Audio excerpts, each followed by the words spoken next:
Showtime in the parlor. And we're live. Yeah, baby. I know. Hey, country fan.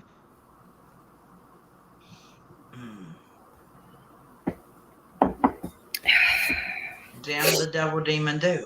Ow. Oh, Trishy Wishy. Telling you. But even though I'm injured, I still managed to shoot 2 videos today. Oh. Yeah. So both of the videos that you uploaded, were those the ones you shot today, or? Yes. So you shot and uploaded all on the same day? Okay. Actually, I just used StreamYard and just live streamed it privately and then let it go live. Oh yeah. I noticed that you live streamed some videos before or something, but there was like no comment section. So I was like, was nobody there? Like, so No, you literally. if you set it to private, you can just do what I did, which was it records what you're doing. Yeah. And then after you're done, you just stop it and then you check it to make sure everything works right. Then you can just go over to YouTube and set it from private to public, and then it goes live. Everybody can see it. Okay. Hey, Elsa, where's the frozen girl? Hey, Roberto. Yeah. And hey, old man Roberto. I was checking out. He's the one calling you an old man. Now he's going to kick my ass. He's just jealous. He ain't old. Oh, he's just jealous because he ain't old. Old and wise. Wise old man. Wild Billy Goat.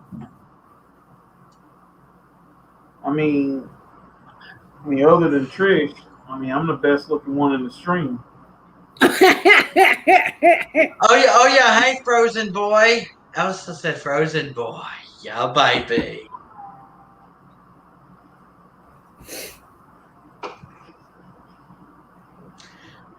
That's actually awesome that we have a frozen boy and a frozen girl in the comments now.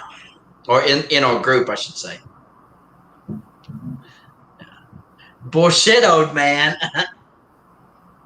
And hello, country fan Elsa and Robert. That's right.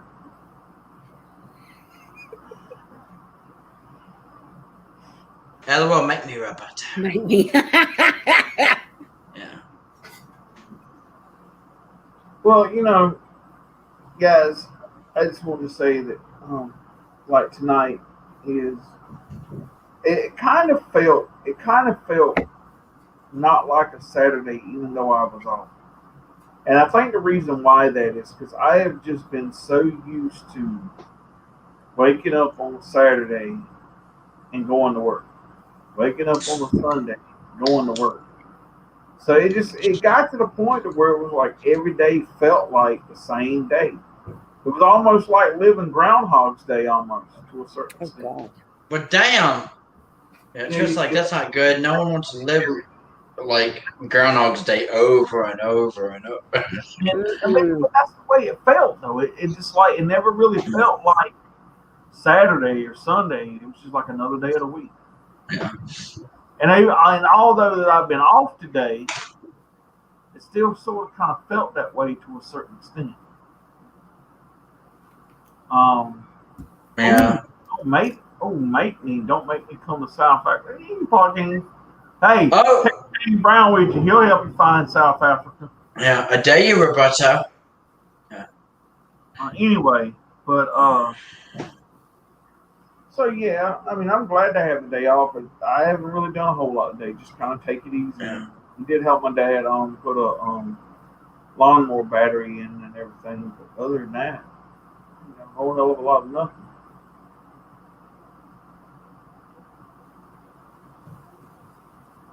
He was happy as hell when I got that done. Well, Billy Goat's already ready for Betty Boy. That's I'm always ready always ready for bed. It's funny though. I got to thinking about it, Day, and like I said, you think there's only 12 hours, or not 12 hours. There's only 24 hours in a day.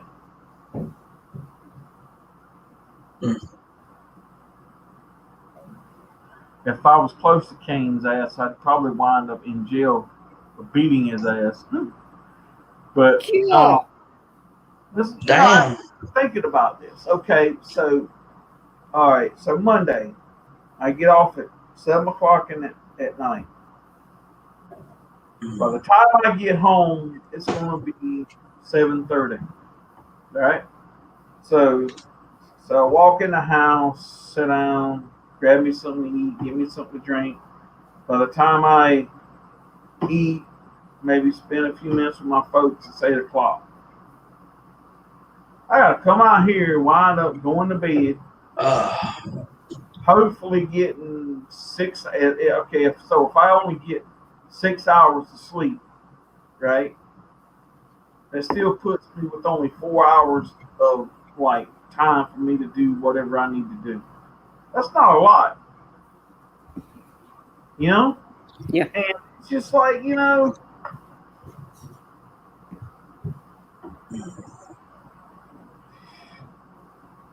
sucks.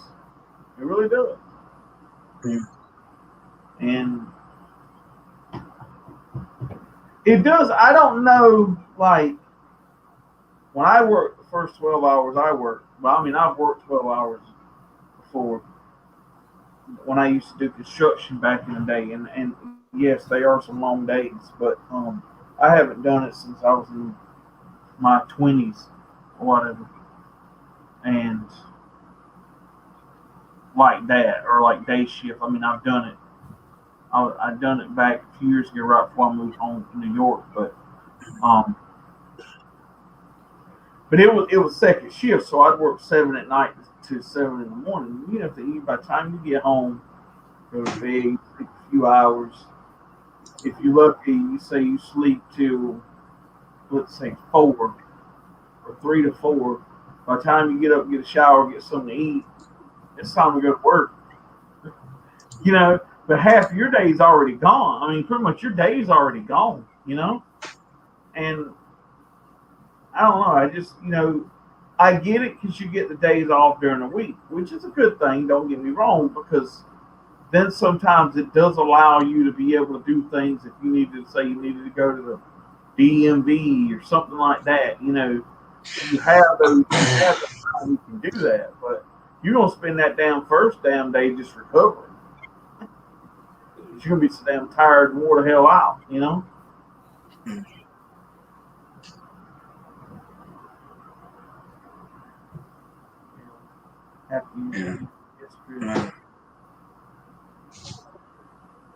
Have to use GPS. I guess you just type in Kane's backyard, I guess. Yeah.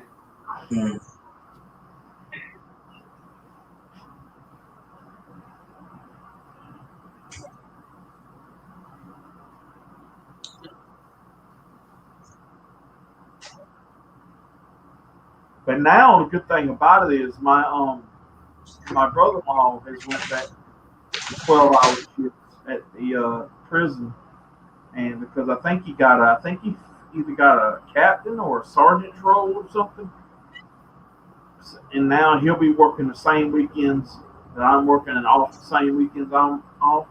So now maybe we might be able to finally get some of my house done, maybe. Oh, well, that'll be good. Yeah. I'll be right back. Yeah. And I'll get you some sniffer dogs. Doggy walkies. Unless you want me to get you some kitty cats out somewhere.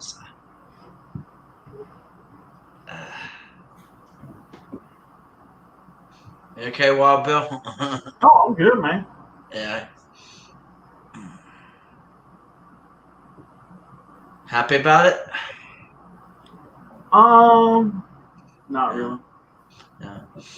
But yeah, I agree with you. Today doesn't feel like Saturday. It still felt like a weekday to me.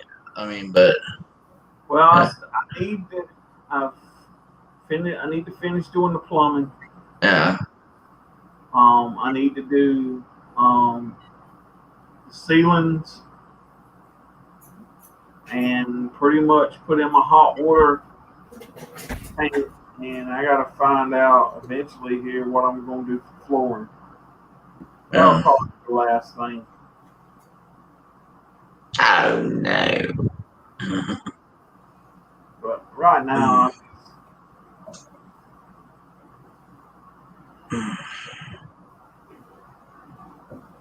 Yeah. You're wrong about that, Elsa Welsa.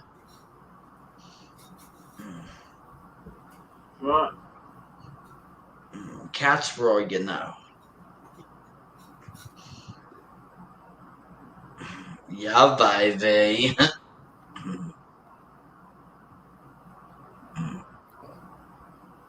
oh, so just to let you know, Trish, ahead of time, me and Elsa probably won't be in the stream Thursday night Okay.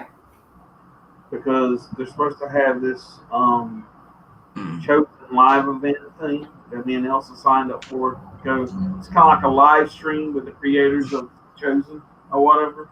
So Awesome. Okay.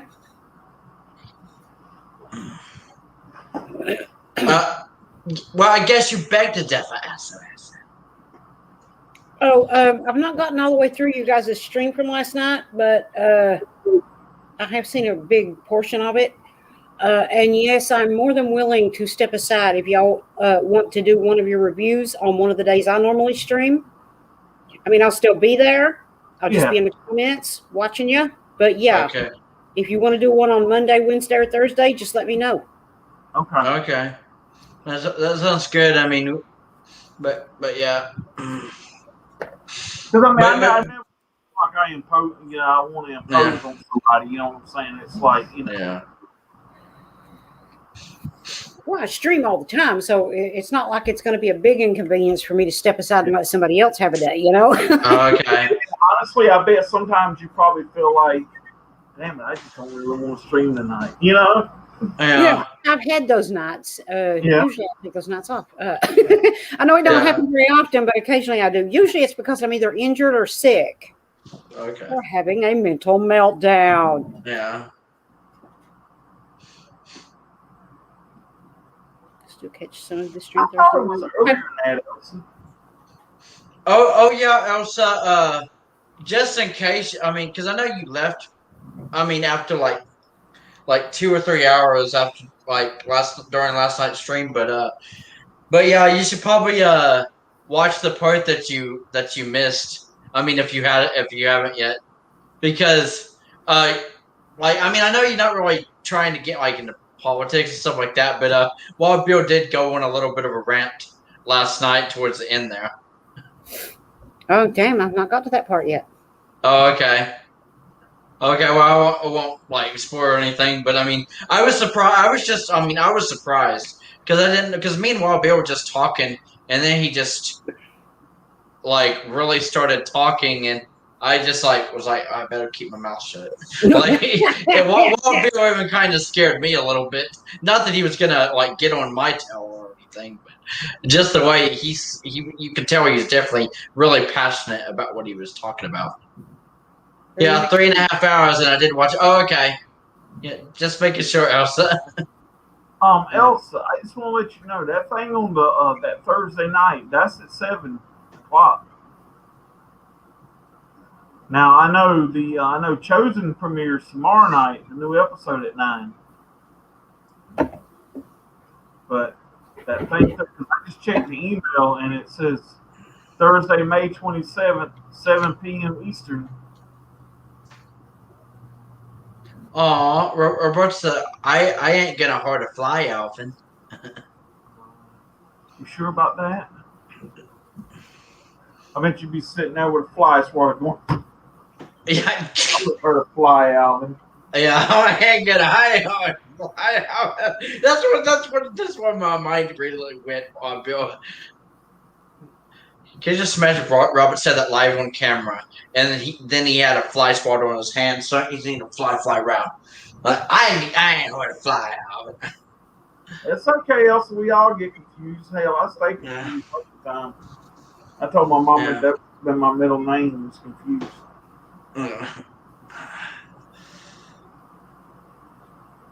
Yeah, that's a true story of the matter. Yeah. I meant Bill. Oh, not I don't know why it changed from Bill to okay. Robert was saying you want her to fly out. I mean, you want her to fly Wild Bill. I mean,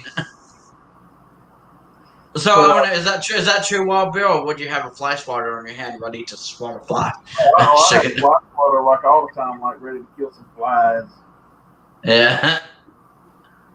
But no, I was but I got it, doing those. I just wanted to do something again, and like sometimes because like with the album reviews, it gives you a reason to stream and actually have something to like kind of to talk about. Because like sometimes it's hard to come on here. You really don't have nothing to talk about, and then you don't really want to rant because then you get all upset, and pissed off, and it makes your damn mood kind of like pissy, and it's just like I don't know. So I was like, hey, let's do some album reviews, Yeah. Oh, there you go. Yeah, me too. Yeah, I had down flies. Oh yeah. Well, to be honest, I've seen flies or nets or piss you like irritate you, Trish, because I've seen you like live on camera like stupid nets or something. Oh yeah. But yeah, Wild Bill has a point. That's one reason why. I mean, since you were, I mean, I don't know how far you've gotten to last night's stream, like watching it and everything. But yeah, that's one reason why me and Wild Bill mentioned when we were talking about the album reviews, why we would actually leave it open, like just in case you wanted to join us on some nights. That's one reason why our original plan for like this first album review, I think is for like the first week of June. But if like say you wanted to join Trish and you weren't ready or something, we would postpone it to like the third week of June. But that was just only if you actually wanted to be involved somehow in the actual album review. Yeah. But I know that you're pretty busy and everything. So Yeah, well, hopefully my car will be fixed around Tuesday, and I can get back to work on Rabbit's house. oh yeah, and you're getting so close to being done with Yeah. that. It's like you get like 98, 99% done, and then something happens, and then you can't even get like this last percent done. Yeah. So, well, damn, Country Fan loves the rant. Happy about it, Wild Bill? Because I love rants. It makes streams fun.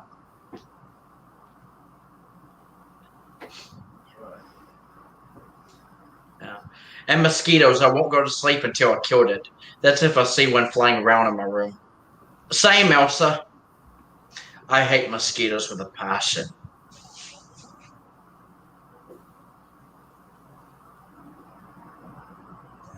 So have you talked to Raymond anymore, Trish? No, not yet. I'm trying to give him time to recover, Okay. at least a little bit. I understand.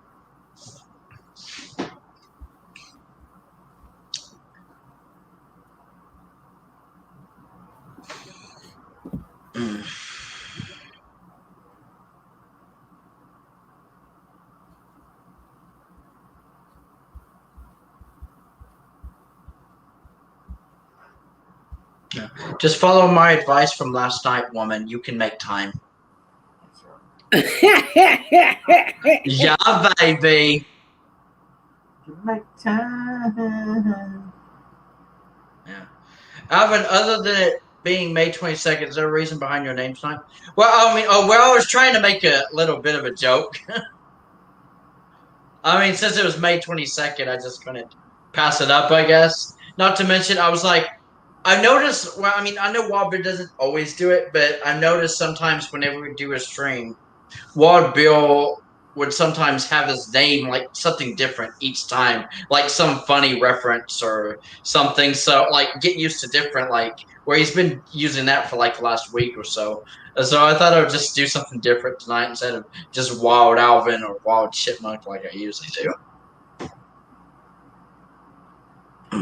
So okay, I am going to talk about something, but I'm going to do it and I know I've talked about this a little bit before, but I finally got sat down and watched the video, and I wanted to talk about the Tim Tebow situation for a minute, and I'm going to do this in a calm, rational manner. I just don't want to get. Okay. Those of you who keep up with college football knows that Tim Tebow played for the University of Florida. Okay. He won a national championship when he was at the University of Florida. And at the time, his coach was Urban Meyer. Okay. Urban Meyer left Florida, went on to Ohio State, where he took Ohio State, I think, to one or two national championships. But he's a decent college. He's a decent coach. I mean, he's got some clout up under his thing. Okay, so here was it last year before last, something like that, a couple years ago. They hired the Jacksonville Jaguars hired Urban Meyer as their new head coach. Okay. Now, anybody that knows that Tim Tebow is probably one of the most decent people on the planet. Okay, just by his, way he treats people. I mean, he's been all over the world doing ministries and stuff like. His wife is from South Africa. Okay, so, and even the people that have said what they said that as a person they can't say nothing bad about Tim Tebow at all. But if anyone watches SportsCenter knows Stephen A. Smith, he said that he felt like that Tim Tebow getting another shot at the NFL was part of being white privilege. Now, I'm going to say this, okay? Now, Tim Tebow, one thing I'll say about Tim Tebow, he may not have been the greatest quarterback in the world. He had a lot of flaws, but he was a competitor, and he competes. And no matter what he does it 110% everything he does, even if he fails at it. Okay. Tim Tebow retired from the NFL. He never burned any bridges while he was there. Okay. So Urban Meyer is giving him a chance because not only does he like Tim Tebow as an athlete, but he likes Tim Tebow as a person. And being the person that he is, right? Not only would he bring a competitive thing to Jacksonville, but as a person, as a moral standard, as a role model for people to look at, that would help Jacksonville in their image. Okay? Because right now the NFL don't have a lot of that. Okay? So he's trying out as a tight end. Now, whether he makes it or not, he deserves another chance. I mean, even if he doesn't make it and fails, the only reason he's getting his chance is because Urban Meyer sees something in Tim Tebow that everybody else doesn't.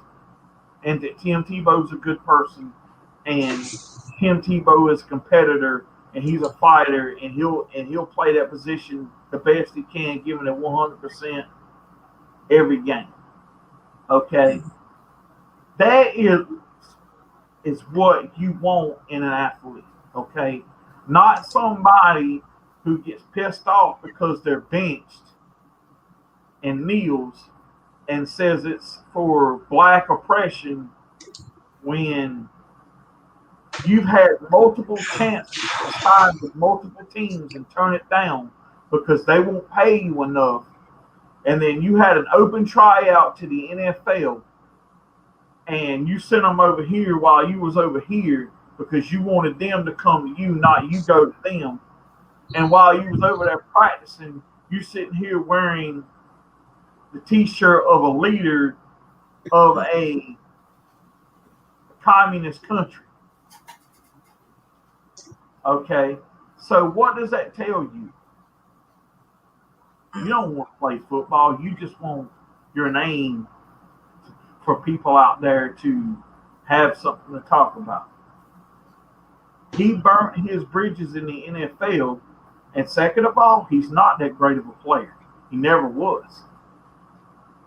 At least Tim Tebow has something to bring to the table, because as an athlete, he was never your kind of normal looking quarterback. He was built more like a fullback or linebacker. I mean, the guy's huge. I mean, if you look at him, man, I mean, he's all, muscled up and stuff like that. I mean, not in a bad way. It's just he's bigger than your normal quarterbacks were. And so, yeah, I could see him being a threat at tight end. There's nothing wrong with getting a second chance. And if he fails and if he goes off, he signed a 1-year deal. So after his 1 year, if he didn't do whatever he done, at least he can walk away saying, hey, look, I gave it everything I had. You know what I'm saying? And be proud of that. That's all. It's not like somebody offered him $20 million and he squandered it because, I want $40 million. $40 million. You know what I'm saying? I mean, so you can't sit here and say that right there is white privilege. No, there's a guy that believes in you and likes you for not only your playing, but the type of person you are, and know that you'll bring a positive outlet to their organization and they're going to give you a chance. That's not white privilege. That's just being the person you are, and you getting those opportunities for being a good person. That is the main reason why he's getting a chance.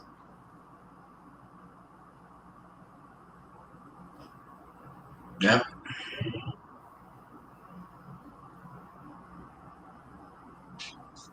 And I'm just going to say this, and I know some people might not like it, but I'd sign Tim Tebow if he was in a wheelchair before I'd sign Colin Kaepernick. Yeah. Oh my goodness. Colin Kaepernick is an attention whore. He is. Yeah. And the bad part about it is his parents are white. Yeah, I know. Damn.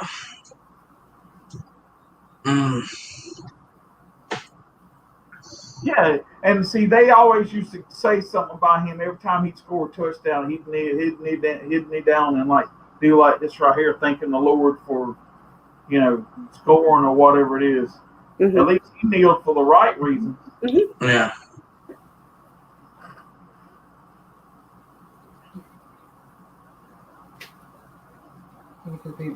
Oh, you're welcome.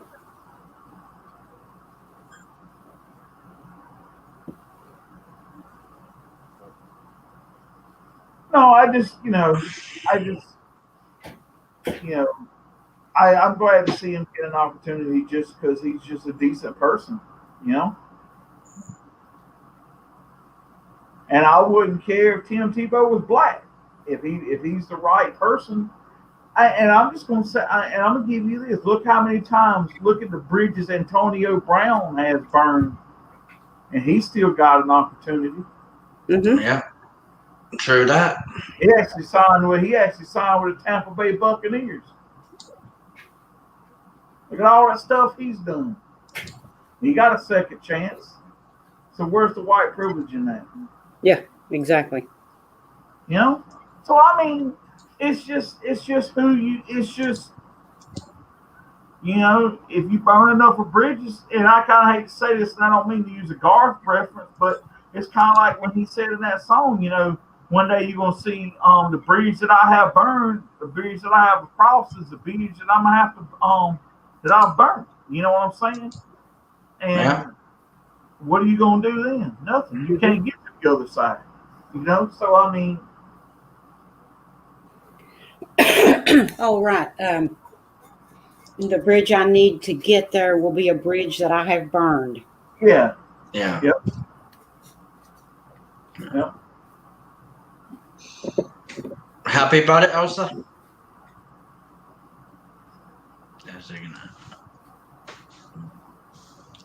Oh, he was actually on. For those of people who do not know, You know they're not doing Duck Dynasty anymore, but they're doing a show called the Home with the Robertsons or something other like that. And actually, Tim Tebow and his wife was on there the other night, and they were talking about, I don't know if it was one of Willie's daughters or one of the family or something. They were getting married or something, and they had Tim Tebow and his wife come in there and have them talk to them about how to, kind of like a marriage counseling kind of like thing or whatever, kind of give them advice and stuff like that. And I thought that was really cool, man. And I'm like, and that's what I'm saying. And they're real religious themselves. So it's like, Yeah. I don't know. I just had this thing where, if I know I wouldn't want to be one of those kind of persons knowing that I burnt so many bridges that I can't, that I wouldn't have another chance,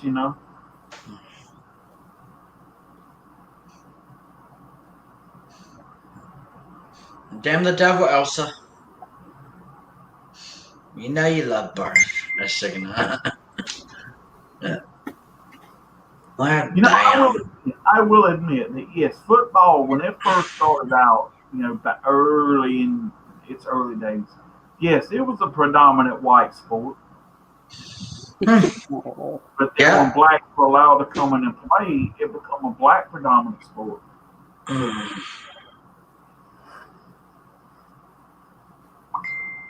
Okay, everybody go check the Tripsters chat.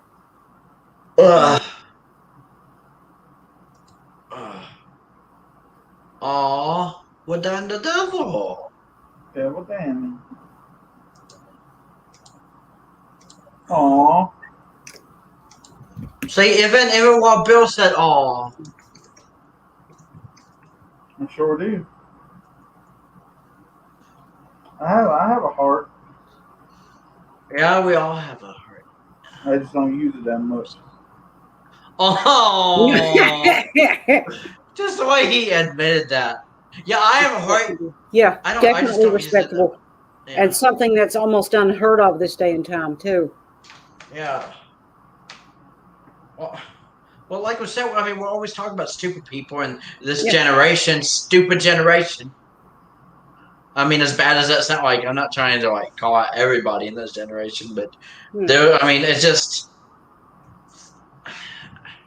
Yeah, there's Generation X, Generation Y. Yeah. About Generation S, as in Generation Stupid. Yeah, Generation Stupid. Yeah, but that's basically what I was gonna say. Like, because my sister and I always talk about this. Like, when everyone would go for walks and stuff, she'll be telling me about these crazy coworkers that she's dealing with. Like, I mean, just some people are so stupid. Is and does stupid. Yeah. Also, Generation S could actually stand for one more thing, besides stupidity or stupid people, and that is stalkers or stalking.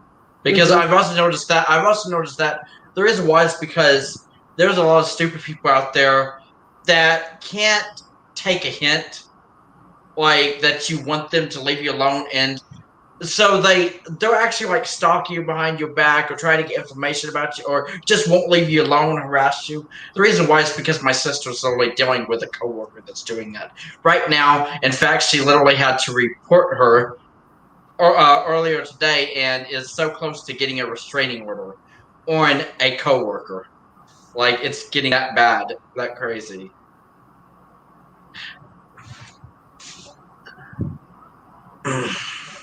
So I just thought I would mention that too, because that's another thing. Because I don't remember hearing about so many people like stalking other people or this and that, but now it's like almost every day I hear about someone stalking someone. I'm like, why won't people just leave people alone? No, right? Yeah. Can't fix stupid. Well, no, but you can damn sure beat it to death with a 2x4. Yeah, that's what you always say, Trish. Like, you should have that printed on a T-shirt or something. Yeah. Oh, well, okay. Robert probably said it nicer. You can numb it. You can numb it with a 2x4. Oh, and you like beat it to death. Yeah. But Oh, I should probably say that was a joke, so I don't get accused of inciting violence. Oh yeah. uh, Oh, that's Because right. Generation Stupid. Yeah, generations, and then Right. oh yeah, in cancel culture they may try to cancel you now, Trish. No, not me. I Wild don't Bill. know. Oh, okay. Well, I was here's just gonna say they're probably gonna try to cancel you now for inciting violence or something like I don't know. Well, first of all, council culture. I don't know what the hell they counsel me for anyway. I ain't got nothing for them to counsel. Yeah, baby. It ain't like I'm a daggone celebrity or something like that. Yeah.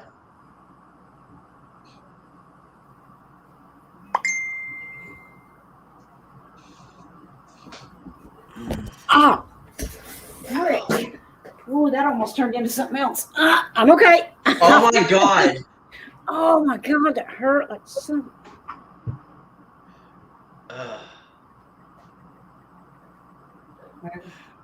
Oh, that's right. Well, I reached with the wrong hand, and it felt like I tore my shoulder out. Yeah. Oh yeah. Elsa has a point. Elsa has a point. Wild Bill. Elsa says you're too white. Hello. Okay. That's I call him Little Man. I can't remember his name. Yeah. And the baby. So she's only 2 days old. Raylene. Yeah, that's the one. Raylene. So you happy? That's white either. Yeah.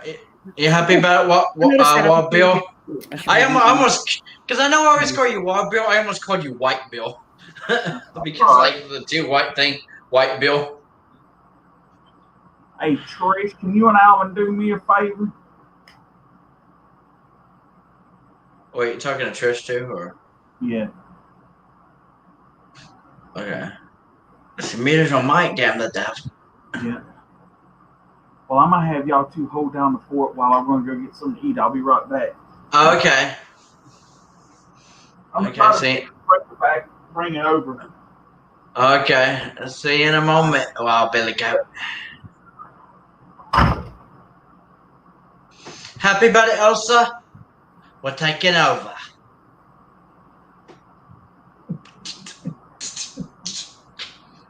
It's the Alvin and Wild Woman show.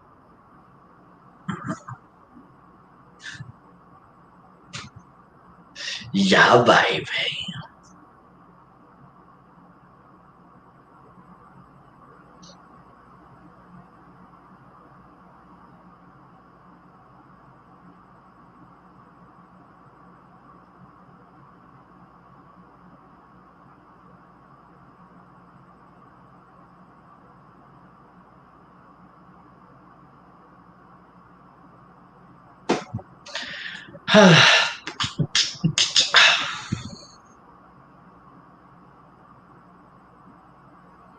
Damn the door.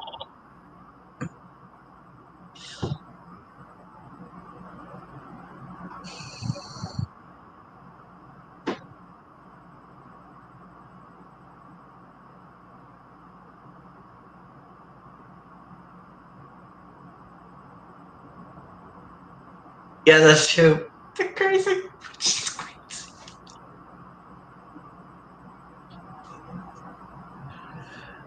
Loco woman. Right out Sawasa? Loco.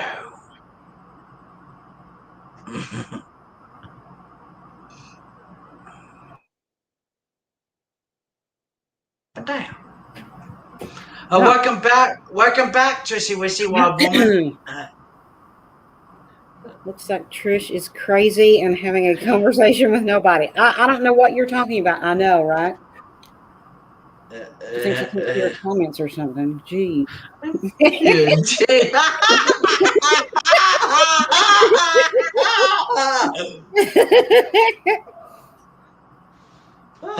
You're so funny, Trissy Wissy. Thank you. Oh, for those who may not know, first let me say, obviously it's true because you can see me. I'm okay. The reason I couldn't come on screen last night is because I was in so much pain and I couldn't type because, well, I was having a little trouble, okay, more than a little trouble, using my right arm and hand. Yeah. Okay, now, Alvin, you already know this, but I'm going to share it with the rest of them so that they know what I did. And yes, this can happen to anyone using Yeah. a drill. Okay, I was using the drill yesterday, and when I'm going to use this hand so I don't hurt myself again. When I went to drill it, now it's a cordless drill, so it just runs off of a battery. Okay, and this is very dangerous, and yes, you can hurt yourself. Hi, how you doing? When I hit the power, it flipped on me real quick, like up, over, and back down really quickly. Ouch. And it pretty much tore my arm all to pieces on the inside and all the way up into my shoulder. No. Sounds painful, right, Elsa? So hot, she talks to herself. That's right. Damn. Yeah, the one, like, to be honest, Trish, Trish, you should start your own one-woman show. Oh, thank you. Yeah, the one. Welcome to the One Woman Wild Woman show. That's right. So,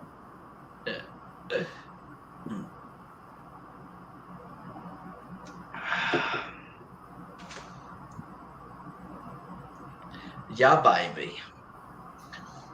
But yeah, I mean, I'm glad you're at least feeling a little bit better, at least today, to be able to come on camera and everything, come on screen. So yeah, well, I couldn't last night because I was just in too much pain. It would have been way more convenient if I could have come on screen, because I hated to have to keep messaging Wild Bill, and I couldn't type it, so I had to do audio, and then he had to keep muting his mic so that he could hear what I was saying to him in the audio messages. And yeah, stupid drill. That's right. stupid drill. just like stupid autocorrect. That's right. So yes, do be very, very careful when using a drill. But yeah, I totally understand, because you couldn't even type in the comments. We just knew you were watching because Wild Bill basically had to be your messenger, if that makes sense. Well, the first message I sent him, I had been sitting there for a while going, what am I going to do? I can't type him a message. I can't type in the comments. And it took me that long to finally figure out, probably because I was just in so much pain that I couldn't think. I could have just done the audio voice to start with.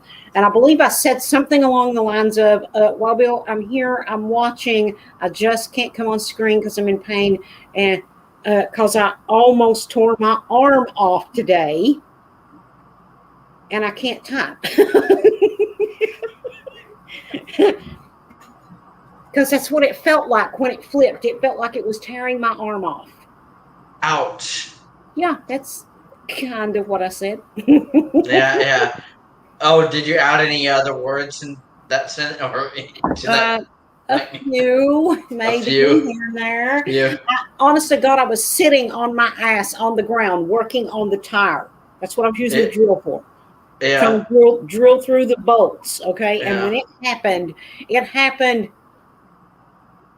Timing is everything. Jennifer and Tanner was getting ready to go to their vehicle to go somewhere. And when it flipped on me, I was in so much pain. At one point, I ended up laying on the ground, on my back, just laying there going, oh, God, oh, God, oh, God, oh, God. And they were walking by, and Jennifer went, oh, my God, are you okay? No.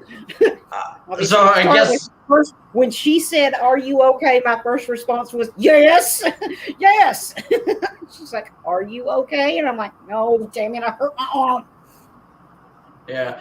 You must have looked like you were in so much pain. It's all his fault. Yes, it is.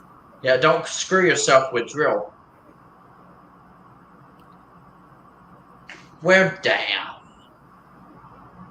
Damn the devil. So, yeah, since I could use my arm just well enough today to actually pick up the drill, I couldn't use it, like physically use it on anything, but I could pick it up. I thought, okay, I'm just going to shoot those videos since I can't do anything else right now. So that's why I shot those 2 videos today. Oh, poor little Elsa Wilson's in pain. Got PMS, Elsa? Happy about it? Congratulations. I'm in pain right now, too. Period pain. How fun. Not. Oh, God, Elsa, I'm so sorry. Yeah. So sorry, Elsa. What's up? I was talking to my son not to myself, but to my son, or so you think. Yeah, baby. And I had my mic muted so I didn't cut out your guys' mics.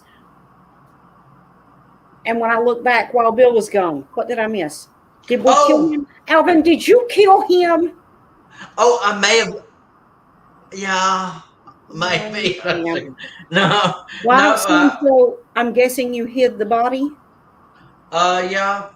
Okay, well, if Yeah, you need yeah, to, I did all that. That's one reason why. I mean, even else, and then that's when Elsa pointed that you look like you're a crazy person talking to yourself, and that's when I was like trying to figure out where to hide the body while also calling you loco at the same time. Like I literally pointed at the screen and went, "She crazy, loco." Uh-huh. Oh, Like yeah. local woman. So I don't know if you heard that or not, but so yeah, when we watch this stream later or something, you'd probably see that. Right?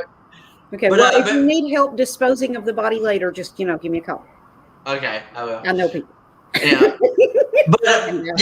Trouble. Yeah, but in all seriousness, Walt Bill had to get supper. Oh, okay. So apparently he has food. Food's ready for him. But I mean, I'm surprised he's not back yet. Unless maybe I actually did kill him and dispose of the body, so he never got to get his supper. Oh well, damn. Oh yeah, maybe that's it. That's actually what happened, Trish. I killed Wild Bill and stole his supper. And then that was what it was, wasn't it? It was because you wanted his supper. Yeah, because I'm hungry. I'm a hungry little devil, ain't I, Elsa? Hungry. Not just a hungry little chipmunk. No, little devil. Coach Jen laying down screaming bloody murder for no reason. Damn it! Why did I think of that? That would have been awesome. Damn, you didn't know I lay down scream bloody murder no reason. I was thinking that. Oh yeah. But yeah, I still can't believe it's like it never fails you. You always find a way to hurt yourself every day. I'm telling you. Yeah, that's why you're prone to accidents. I'm hungry too. Oh yeah, because I've got something you can eat. Oh yeah. I said she's talking to you now, baby. Now she's gonna kick both of our asses. Oh yeah. Well, Billy, go. Where did you go? Elsa's like, no. Sorry, Elsa. It's like you couldn't resist. I don't like to be an inconvenience to people if I can at all possibly help it. So I needed to go to the store a while ago, but literally Jennifer and Timmy had just got back home and walked through their front door when I realized I needed to go. Okay. And I thought, I do not want to ask them to go back out. They just got home, literally just got home. Oh, can I join? Absolutely, honey. Yeah, baby. So I thought, okay, it's just right over there. I've done it before. It won't hurt to do it again. I'll just walk. Yeah. I started. I got from here to the school parking lot, and I heard, Trish. And I turned around and looked at my neighbors across the street was waving for me to come back. So I came back and I'm like, yeah, what's up? And one of them looked at me and said, why don't you just ask me to take you to the store? I said, what makes you think I'm going to the store? She said, because I know you and you're too stubborn to ask. Damn. That's crazy. Talking about food, woman. Yeah. Oh, but I did ask Wild Bill before we started the stream tonight and everything that I was gonna ask for at least a little bit of advice tonight or what you think, like if you give an opinion on a situation. Because I know, like last week, I had told you guys about some problems, some issues I might have with my sister, Amy, and everything. Like everything's good between me and Amy now, but me and Amy kind of had an interesting conversation recently. And thing is, Amy and Megan, or I mean, my little, who is our little sister, they're actually pretty close, and they talk pretty much almost every day. And Amy sometimes sees her almost every week. Oh, welcome back, Wild Billy Goat. Yes, exactly, Elsa. Yeah. Yeah, sounds like me. If I can help myself, then I will. Oh, talking about food, woman. But Knee. Okay. Oh yeah, but but yeah, basically Amy was telling me about like some of her like her upbringings and stuff, and the reason that Megan probably feels the most distant from me out of like between the two of us is because of some things that went on when we were younger and everything, and sometimes because of my Asperger's syndrome and my autism and my ADHD and anxiety, depression, like a lot of these stuff that I had wrong like with me mentally. Sometimes I didn't know how to handle or deal with my own emotions growing up. So sometimes when I would feel the slightest bit angry, sometimes like I would let things bottle up inside because I would like ignore it after a while. And then every once in a while the lid would just fly open and I would like have what they would call as freakouts. So I don't know if you've ever like witnessed like I mean because you probably see things like this happen in movies. Like I'm trying to give an example. Actually, I'm not gonna lie. This is a little bit personal, but one reason I loved watching McJuggernuggets Jesse when he was doing the Psycho series. Mm-hmm. Like I know things escalated way more than they actually escalated in my family life and everything. But even I, yes, I do. but even I had felt like I had been in Jesse's shoes, even at the time that I thought maybe his series was real. Because I will be honest with you, I would admit I did think it was real at first until it started to get a little bit too crazy. But even like you would see Jesse like have these freakouts or something, or there's probably even freakout videos. Believe it or not, I used to freak out somewhat as bad, but not nearly as bad because I wasn't like trying to break things and like things like that. But I would like freak out and be like, everybody hates me and like the world's against me. And I guess I would somewhat have like this victim mentality, which is something I'm not proud of. Only because I felt like everybody was attacking me.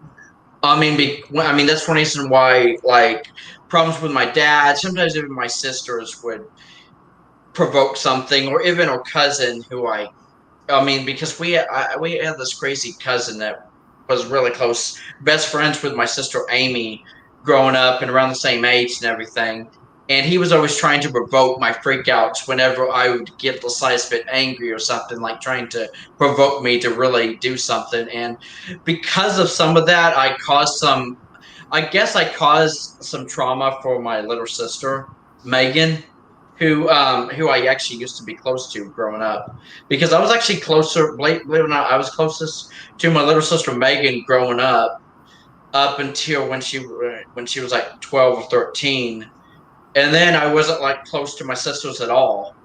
And then our parents passed away, and then after our mom passed away, then that's when Amy kind of took over and like took care of me, and my little sister moved out and moved out. I mean, basically moved in with her boyfriend, and so that's why, and that's when me and Amy started becoming close again and everything. But I've still kind of been distant from Megan ever since. And Amy was telling me that the reason Megan's probably still so distant from me is because of some of the trauma that she had to endure with some of my freakouts growing up. That I think she's just upset at the fact that I just act like everything's okay, like I should just like everything's okay with like I'm not even gonna like that's all in the past now or something. Like I'm like it's like I'm getting away with something that I didn't even have control over my actions back then because it would just happen. But I guess Megan feels like I should apologize to her, and I was wondering what you thought, and if I do apologize, because the thing is, I'm thinking about reaching out to my little sister and possibly apologizing for how some of the trauma I may have caused her, or the facts I may have scarred my sister mentally in some ways. But Amy says when I apologize, I need to like take accountability and responsibility for my actions and not word it in a way like I'm still taking that victim mentality or making myself seem like the victim, because then she feels like I'm not even learning my lesson. I'm still trying to justify my actions or something. Right. Even though at the time, that's just, I mean, if I could go back in time, I'd probably try to change some things or the way I act, but things, I would probably still have some of the same outbursts during certain situations because it was too much for me to handle, because I just didn't really deal with stress that much or like that good growing up. So yeah, so this one, I thought I'd bring that to your attention and everything, because Amy said I could ask my friends, like maybe some advice, like how I should go about like apologizing to my little sister, or like taking accountability, responsibility for my actions that I did when I was younger, which was like over 10 years ago. But so I just thought I would bring that up. Statute of limitations is up. Yeah. Huh. Oh yeah. Oh yeah. Oh, I was never close with any of my brothers. Oh, that's sad. Alvin, let me ask you something. Yeah. Do you feel personally like you should apologize? In a like, it's like I'm torn. In a way, I feel like I should, but at the same time, because I can understand from Megan's perspective, like I'm trying to put myself in my little sister's shoes, like that, like my brother is like freaking out and scaring me, like, is it gonna hurt one of us? Because I'll be honest, some of my outbursts were so bad, believe it or not, as bad as it sounds like for me to say this, I did almost, it's like I almost put my hands on my mom because I was so upset, and I did like grab onto her and everything, but I never hurt my mom, but it looked like I was trying to when I would have these freakouts. It's like I was trying to get control of my body back, but I was so mad and angry. I felt like everybody did not understand, like I was being mistreated, misunderstood, like everybody was like the world was out to get me or something. Like I'm just being myself, and apparently everything I do is wrong. Like that's basically how I felt. Like, Okay. so that's why I'm like torn. It's like a part of me feels like maybe I should apologize, because I do understand maybe I did scar my sister, my little sister, because I mean she was like a victim in that whole situation. Like she was like very like an innocent little girl, like, and everything. But at the same time, I'm like, the thing is, I didn't really.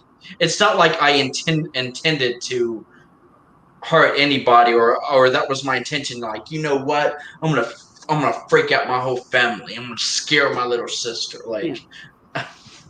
Okay, Elsa, I can kind of understand where you're coming from there, but yeah, at the same time, yeah, as someone who has dealt with trauma in my past, yeah, and I'm sure all of us have, yeah, I have faced it, I've dealt with it, and now I've moved on from it. yeah, It may help her yeah, be able to move on from it. I'm not saying it will. It depends on Yeah. how she deals with things herself. yeah, But Alvin, if you choose to apologize,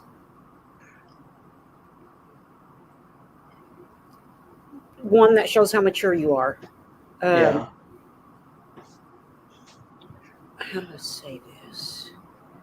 I'm not saying you have to, but if you choose to, yeah, that's your decision and your decision alone. Okay, but Yeah. if you do, if she accepts it, then she can no longer use that as an excuse because you're apologizing. So from that moment on, you never have to apologize for it again. Okay, do it once and do it from the heart. yeah. Well, I think that If she accepts it, that's great. But if she accepts it and then tries to continually use that again over and over, no, don't apologize again. Okay, because if you do it once and you do it from the heart, whether she accepts it or not, you're done. You no Yeah. longer need to feel guilty about anything. Yeah. Okay? just don't let her hold that over your head. Okay. If you think it will help her move on from the past, then go for it. Yeah. Do it from the heart. Don't do it from a victim's point of view, Yeah. as in, oh, I only did it because. Just tell her you're sorry for the way you acted and that it traumatized her or that it caused her any problems, and mean it. And then you're done. Okay? Don't tell her you're done. Just know in your heart, from the moment you apologize, you're done. You're in the clear, and your conscience should be clear. Yeah. Okay? Well, I don't know how she is, but Yeah. don't let her hold it over your head after that. Don't let her use it as an excuse after that. If she tries to, then call her on her bullshit. Just tell her, no, I've already apologized for that. It's over, and we're not going back there again. actually, I love. Some people are that way. You can apologize and they'll go, oh, okay, it's all right, don't worry about it. But then, 2 days later, they're like, yeah, but you did that one time. And no, I already apologized for that. And then they want you to apologize again and again and again. Don't let her do that to you. If you apologize and you do it for her and for you, that's great. But once you do, don't feel like you ever have to do it again. That's actually what I love where your head is at. Like, I think that's the only thing I'm worried about. I'm like, because apologizing once is one thing, but I know some people may act like, oh, they accept your apology, but then somewhere down the road, you do something to mess up. Like I mean, it could be a little thing, and then all of a sudden, whoever that you apologize to is bringing up your past again. Yeah, like throwing it back in your face again. Yeah, throwing it back in my face just like it happened yesterday. Yeah, no, don't let her do that to you. I don't know if she's like that, but if she is, don't let her. Yeah. Okay, because if you apologize and you mean it from the heart, you're done. Yeah. Okay, whether she accepts it or not is up to her, and whether she uses the apology to help move on from that is up to her. But once you apologize and it's from your heart and you mean it, then you're done. Okay, so, I mean, you didn't do it on purpose to start with. It was out of your control because of your disabilities. Yeah. So don't let her hold it in your head.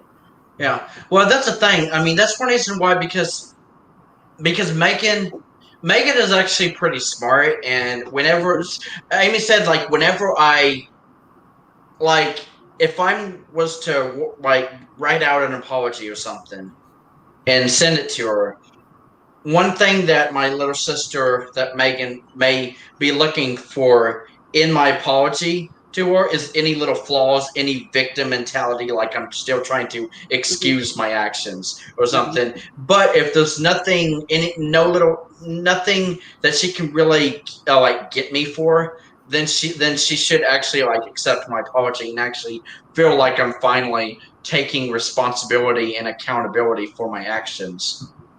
But that's what I was trying to tell Wabio earlier. Like, even I've done things like you guys know me. Like, I'm like a decent person and I have a good heart and everything like that. But thing is, even there's been some things from my past that I'm not proud of. I've actually I've actually gotten to my breaking point and caused a big scene somewhere, or like, I mean, I've even thrown, believe it or not, I've actually even thrown furniture or something, like, because I'm so mad at something. But I mean, but that's the thing. And that's another reason why Megan always felt like I'm not taking responsibility for my actions, or I'm taking this victim mentality and everything, because both of my sisters believe that my mom kind of babied me growing up, which I can kind of understand to an extent, because believe it or not, like I think I told you guys this in a previous stream, but there were some things I didn't learn to do for the first time until after my mom passed away. Like, believe it or not, my mom used to do my laundry, like, all the time. I didn't start doing my own laundry until I was 26. So I didn't start to learn to do certain things for myself until after my mom passed away. And so I can understand to an extent that because whenever I'd ask my mom to do something, believe it or not, she didn't really have the backbone to like tell me no. Like, I mean, she'd be frustrated and everything if she'd have to get up and do something for me, but she would still do it. Like, I would ask her, like, can you get me a can you get me a glass of soda, or can you fix me a frozen pizza? Kind of like I know that like you fix frozen Yeah, pizzas like I tend to do with my son. yeah, for your son. And I would ask my mom to do stuff like that for me. That's one reason why I felt like a connection with you, Trish, because it's like you remind me so much of my mom. Things you do for your son reminds me so much of my mom. Yeah. Which is another reason. But I mean, I'm not trying to like basically say like, oh, you shouldn't be like fixing frozen pizza for your son or anything. But I'm not. No, I'm not insulted by that at all. I actually know that I do things for him that I probably shouldn't. But at the same time, I also know I have taught him to take care of himself. He can cook without me. He can do laundry without me. Yeah. He can do windows better than I do. Yeah. So I know he can survive without me. Yeah. Yeah. So I don't have to worry about him cooking for himself or cleaning up after himself once he's in his own house. Yeah. But, some parents never teach their kids that. Yeah. And that's their choice. But I figure the more I teach him, the less I have to do. Yeah. It's kind of but yeah, I did want to mention one more thing. While doing my conversation with Amy, I did realize something, and I never thought about this before because I was like, maybe my own parents kind of failed me in a way because maybe they did, well, especially my mom, that she babied me and everything and probably didn't teach me some things she probably should have like earlier on in life and everything. But it was also school, believe it or not, because my sister asked if I had ever like seen a school counselor or something to talk to, like whenever I'd had problems. But no, because I had mental disabilities that even my teachers knew I had, like even in school. Mm-hmm. And whenever believe it or not, I even acted out in school before, in class. And the things that they would do to me was like put me in a timeout, or I get detention, like things like that. So Amy said that even my own school failed me. Like they never even tried to help me with my problems. They just like, oh, I'm just a brat. Like I'm just a spoiled little brat trying to get attention or something, like doing things for attention. And that was never me. I never did anything for maybe I did want friends, and I will be honest with you, when I was younger, I honestly did want to be known as like the class clown or something, make my fellow students, my fellow classmates laugh, and I love them, like making them laugh and smile and everything. But apparently, I was the bad one. Like I was an attention whore or something, and that was never me. I never did anything just for attention. I wanted friends though.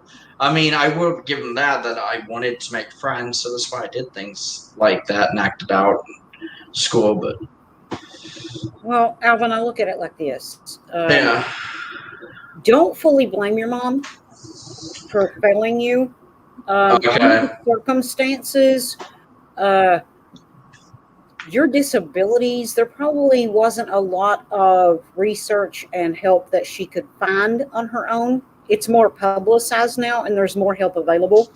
So in her defense, she probably did what she thought was best for you because she had no other options. And as far as the school failing you, yeah, they probably did, but I'm saying that from a personal thing because I feel like the school fails kids all the time because they want to baby them and not teach them what they need to know to survive in the world, and never tell them, oh no, that's wrong. So I think the school is a failure on all levels, pretty much. Not only do they fail the kids with disabilities by not teaching them what they need to know, they fail all kids on a daily basis by teaching them shit they're never going to use in real life. Oh, I'm about to get started. Instead of teaching them what they actually need to know how to survive in the real world. Okay, so, but in your mom's defense, I think she probably just did the best with what she had, and she didn't know, possibly, that she could teach you to take care of yourself. she may have thought, oh, I will take care of him because he will never be able to take care of himself Yeah. because you had a disability. And that's really just because people were raised like, from generations way before us, they were raised like, if somebody has a disability, then they can't take care of themselves. Everybody else has to take care of them. So maybe she was raised that way and didn't know, oh, well, he's got a disability, but he's still capable of learning how to take care of himself. So she may just been, from that generation and thought she was doing right by you and did the best that she could. Okay. Yeah, but that's actually. Yeah. parents do that all the time, but you as an adult know, okay, I have a disability, but I'm still capable of doing stuff. Oh my God, look, I can do this and I can do this and I've learned to do that. So you know what you're capable of. Yeah. Yeah. And- Yeah, I mean, did you have anything to add, Wild Bill?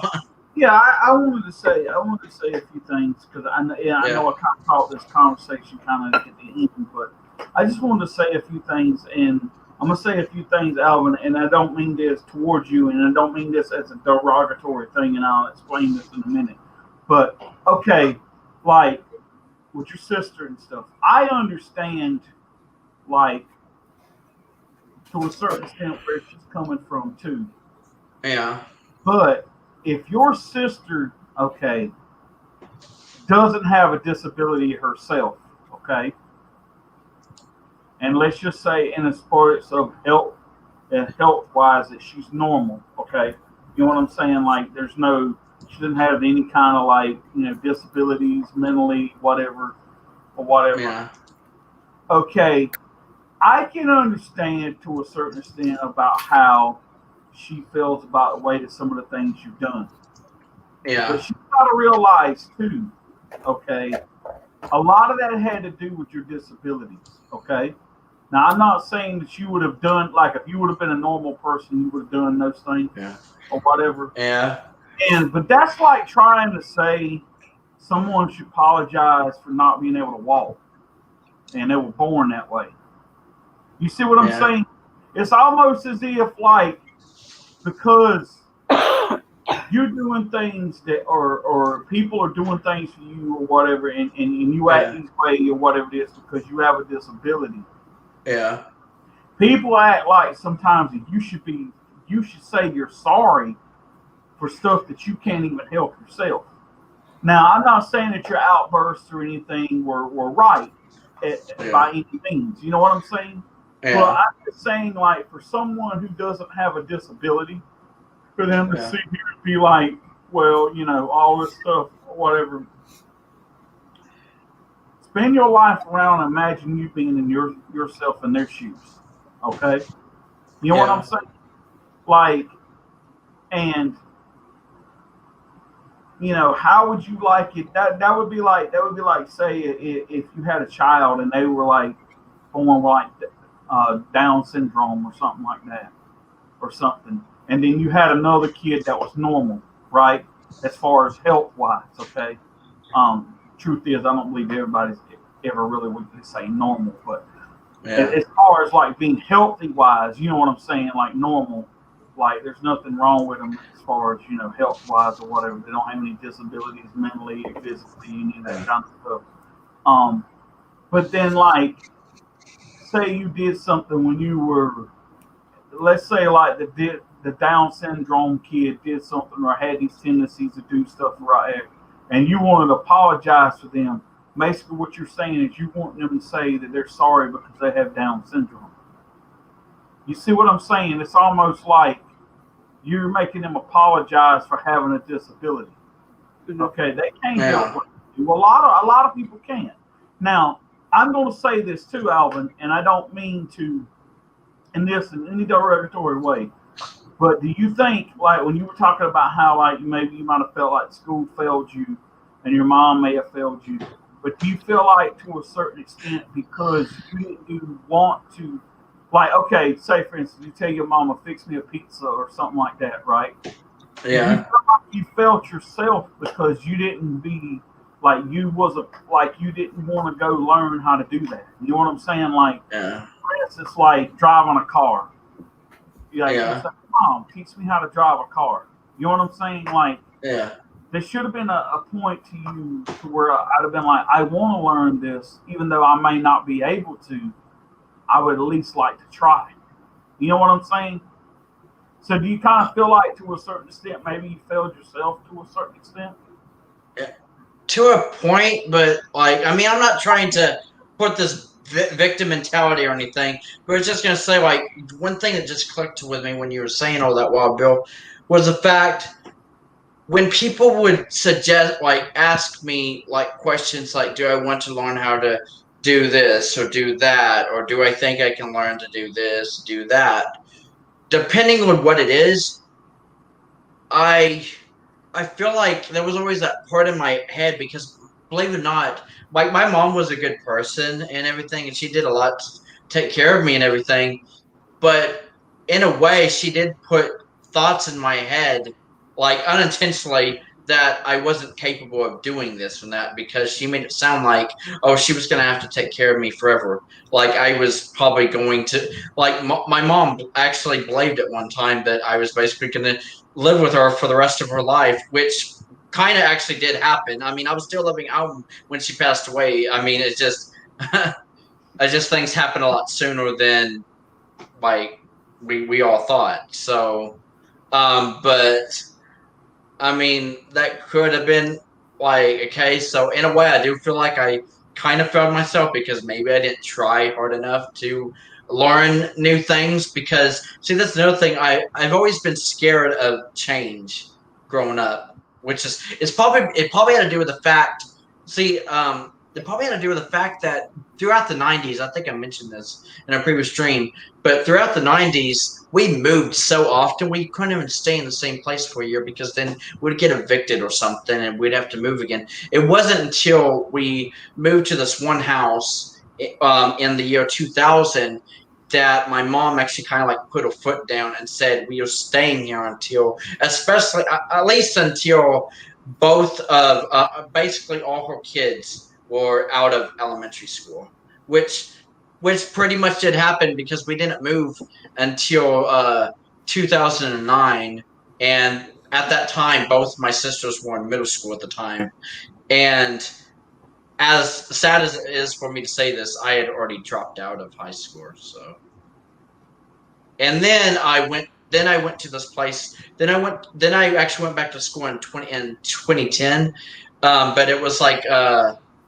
kind of a college, but kind of not. It was like it was a place called Francis Tuttle Technology Center. It was kind of like one of those college. Like, I mean, you could like take a major and stuff. And my major, like the one thing I wanted to like get good at, was actually commercial photography. That was my major, and that, like, I was really wanting, and I actually, that's when I started to learn how to do like Photoshop and things like that. That's actually how I learned how to like edit pictures and stuff, was some of my time back in school in 2010. I this one technology center.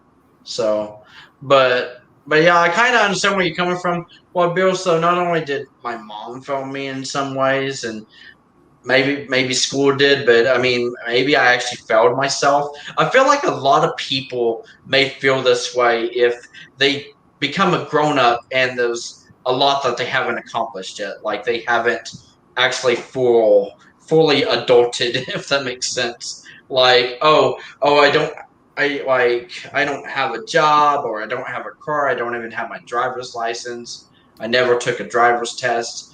Well, then they may like feel like they failed if they're like already in their 20s and still in the same boat, which is like my case. I mean, believe it or not, I'm 32 and I've never even took a driver's test. So that's another reason why I rely so much on either public transportation or my sister taking me places, or my case manager, like I told you guys about before. So, yeah. So I don't know. Did you have anything else to say, Tris, or what do you think of what I've said so far? Well, I think it's very adult of you and very mature that you can admit that there's a possibility that maybe you failed yourself a little bit too. Yeah. Look at it this way. You're never too old to learn. Look at me. Yeah. I'm 50. I just turned 50. I didn't learn how to do 99% of the stuff I'm doing on my son's house Yeah. until I was Until you. 49. And I just started trying. Oh. I watched So. videos. I Yeah. watched videos on how to do stuff for the door and the windows. I've watched videos on the plumbing. Timmy's helped me with the plumbing. I mean, most of the stuff I've done to my son's house, I didn't know how to do it until I sat down and found the determination to learn it. Yeah. So there is nothing that you can't learn if you put your mind to it. Yeah, well, that's actually some good advice, like right there, like you just told me, Trish. But no, even my mom believed that to an extent that you're never too old to learn something. So And right now, with technology the way it is, the world is at your fingertips. Literally, all you got to do is look it up online. yeah, You would not believe the number of videos I've watched on plumbing, on fixing cars, on solar panels. You would not believe the number of videos I've watched. yeah, well, pretty much anything you want to learn how to do, there's probably a YouTube video about it. That's like somewhere, like or just anywhere online, like even Google, like knows a lot of stuff as well. Yeah, everything. I wanted to say a few other things, and like Okay. I said, when I said that, I didn't mean it to make you feel like that you know, I was just saying because I'm gonna be honest with you, for myself, I failed myself a lot of times. Like, Yeah. I feel like that there should be a point in my life to where I shouldn't be in the situation that I'm in, but Yeah. I'm in because of the choices that I've made in my life, and I feel like I failed myself more than I have others. But I'm going to say this, and I'm not like I'm an open person, but I'm also a private and shy person at the same time. You Yeah. won't notice it a lot of times by the way, you know, I carry on and stuff on here. But anyone who genuinely knows me knows that it takes a while for me to joke around and cut up with people because I'm just so shy about letting people in, you know, and everything. And I also have a problem with processing things sometimes. And what I mean by that is like when you show me something, I understand how it works, but to get it, you have to show me several times and then let me do it. And I'm not going to catch it the first two or three times. But when I get it, then I do it and I'm successful at it because I'll take everything that everybody showed me and I'll put it together and I'll take a little piece of everything and put it together myself and then I make it work for me. That's how it works for me. So it's like you can take. It's almost like when I learn something, it's like I'm Frankensteining it to a certain extent because I take every little piece of something someone showed me how to do it, and then I take all those parts and I process it my way, and then okay, I said, well, when I put this toolbox here together, I'll do this part the way they showed me how, but then I do this part the way that's easier for me to do it, and then all of this stuff or whatever. And then I learn, and then when I teach someone something, I teach them the way that I've developed it myself. And then I will show them sometimes, and if they don't get it that way, then I'll show them how. Well, such and such showed me how to do it this way. It didn't work for me, but it may work for you. And my thing is that like when it comes to like technology and stuff, I'm gonna be honest with you. I'm just not a tech savvy kind of person. Like it took me a while to when I was learning on the radio. It wasn't the talking part. It wasn't that. It was learning the board. But once I learned that board, then I got so good with it that people that were running that had experience doing it be like, hey, how do you do this? Or how did you do that? how did you make this work by doing this? You see what I'm saying? Because it's because once I had got the basic core of it, then I played around and made it work for me and learned doing this way, this way, this that way. Oh, you can do these two things together. No one showed me that, or maybe they showed it to me, but they showed me their way of doing it. So it's one of those things where it's like I'm the kind of person like, you'll see people put the puzzles together and they'll put the outside together first. Yeah. You know what I'm saying? I don't do that. I find the hardest pieces first and I start that way because then to me the rest of it falls together. Yeah, that's the way to do it, Rob Bellicat. I've always been a person that, and despite the things that I feel that I have flaws in, and I feel that's kind of held me back in life. I felt like though I've always wanted to learn something. Like no matter even if I felt in myself in my true heart that I know that I can't do this. Maybe it's not that I'm not. Maybe it's a physical aspect that hey I can't do this. No. But I'm damn gonna sure try. I might fail and fail miserably. But at least I can walk away from that saying, hey, look, I can't do this, but it's not because I couldn't try. That I didn't try to do it. You know what I'm saying? Yeah. Like you take for instance, like when I first learned how to drive, I basically when my parents told me, says, okay, if you want to learn to drive, you want to get a permit and a driver's license. All we have right now is a stick shift. You're either gonna learn that or that's it. So when they showed me and I got the fundamentals down, then I learned stick so good that I taught my first ex how to drive stick. Right? And she grasped it within like the first couple times I showed her. Like she was driving after I showed her how to drive stick. She was driving stick shift in like a week. But damn, she was driving like she had known it for a while. You know what I'm saying? So it's one of those things where I get where you're coming from, Alvin. I really do, because I get back sometimes, and I get frustrated with my brother sometimes when I have to explain things or show him things 3 or 4 times or something, and I sit there and I think, why are you mad? Because you kind of have the same kind of problem. I guess I just get frustrated because I feel like that things I teach people, I teach them in a way that they should, even if those people that are not as I would want to say not well, even if you didn't have a disability or even whatever, that they should grasp it fairly easy. You know what I'm saying? Like I try to simplify everything I can for people, and I feel like sometimes I get frustrated because I'm like, I simplified it the best way I can, and you're still not getting it.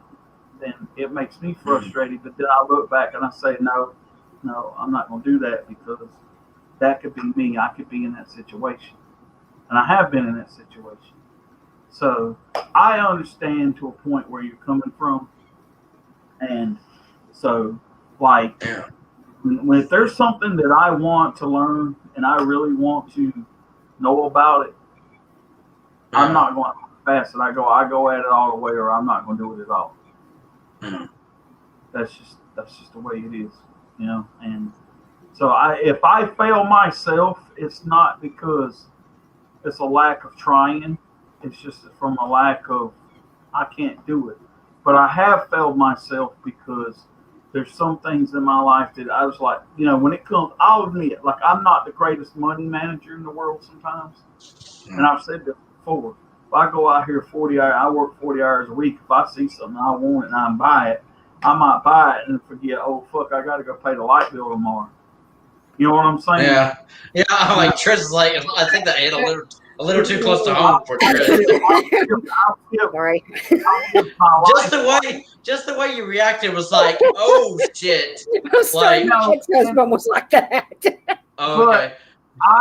But that's me, and I know myself that, and I actually have here lately have become a lot more, I would want to say, money management kind of thing, now that I'm by myself and everything. But like, cause I would used to get mad at my ex when, she would get mad about something. Oh, well, we didn't have the money this week to do this because we didn't pay this bill or whatever. And I'm like, well, you know what? I said, I told her, I said, you know what your problem is?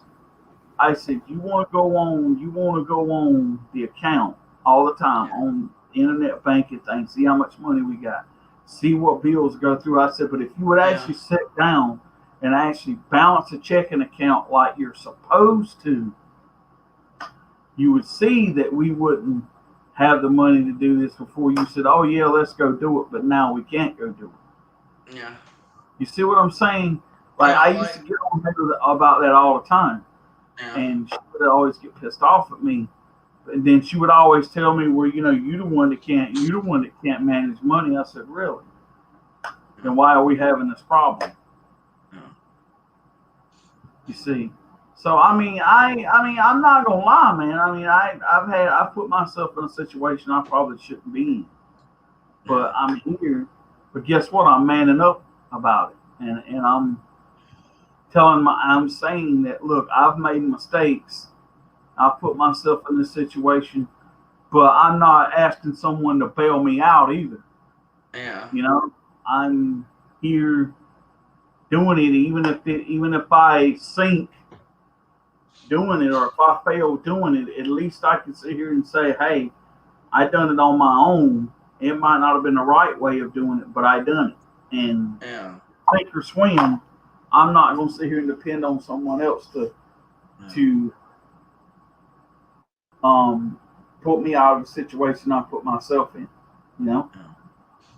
So that's just how I look at things. And like I was saying earlier about your sister and everything, she has realized sometimes too that you have a disability, and whether your actions or your own or your disability makes you do that. Yeah. She has to realize too that making you I'm not saying you shouldn't say sorry. If you feel like you should say sorry, fine, go ahead, and there's nothing wrong with that. But I'm just saying that the way I take it is like she's asking you to apologize because you have a disability, and that's not right. Yeah. But I can kind of understand the way you feel about like the financial issues. Because I'll be honest with you, I've actually kind of put myself somewhat in like almost a little bit of just recently this month, actually, like in May, like I realized that I spent a little bit more than I was like, I guess, hoping to, and I realized I definitely need to. So, believe it or not, Elsa, if you're still here, remember when we talked about some of the things that like I'm subscribed to and stuff? I literally recently canceled some of like a few like subscriptions that I've been like subscribed to, which was actually some streaming services. I'm still keeping like a couple of them, like Netflix and Hulu and Amazon Prime and things like that. But there was a few that I really didn't even need. I realized I didn't really. There's nothing I really even watch on there. And I was just doing things because I was trying to like get this whole entertainment package or something, but I realized I can't really afford it. And with how hot it's been getting lately, like I already know my electric bill is probably gonna be getting pretty high this summer because it usually is like every summer. I mentioned this in a previous stream, and I definitely need to make sure that I have enough to pay my electric bill every month. So yeah, I just wanted to say, Elsa, that you'd be happy to know I canceled a few of my subscriptions because I realized spending like 50, it was actually over 50. It was actually I actually, so even maybe I'm poor at managing money, poor at managing money because I was already just spending like $80 a month just for entertainment. So it was pretty much like paying for cable, which we've talked about before that some people can't afford to do, like that's the reason why I just like to pay for internet. So and but yeah, that's how. So I can understand where Wild Bill was coming from, like the financial issues and everything. And I want to make sure I don't become this poor or this broke again in the near future. That's one reason why I canceled some subscriptions. So next month I don't have to worry about too many funds coming out of my bank account and then watch my bank account drop from like I don't know, like $400 or something to less than 100. That's basically what happened this month. Like after I paid all my bills and everything, I literally only had like $80 in my account. Alvin, I'm going to teach you what I've taught my son, not only through talking to him, but also him watching me handle things. Yeah. He's learned it from me. When you get your money, you do this. You pay your rent. You pay your electric, and you buy your food. That's the 3 most important things that you're going to do. Yeah. You got to have a roof over your head. You got to have electric if you're going to cook and take hot baths or showers. So. And you got to have food so you can eat. Now, whatever you've got left over after that, then you can budget that for what else you want and or need. Yeah. Be it, something you can watch like Hulu. Or anything else that you may want. But as long as you have rent, your electric, and your food taken care of, you're good to go. Then you just have to make yourself be mature enough, which I still have issues with sometimes, to know this is what I spent. Okay, this is what I have left. This has to do me until the next time I get my money. Okay. Yeah. So then you got to average it out. What can I spend? What can I afford to spend? How much am I going to need to make it from now until next time I get money? Because you got to keep in mind, you may have to run to the store to pick something else up. It could be a loaf of bread. It could be a gallon of milk, pack of bologna, whatever it may be. 12-pack of pop, whatever you drink, Keep that in your mind. Okay, this is how much money I have. I'm going to need at least this amount of money if I'm going to pick up this, and this throughout the month so that I can make it from now until next month. You just learn how to budget what you have.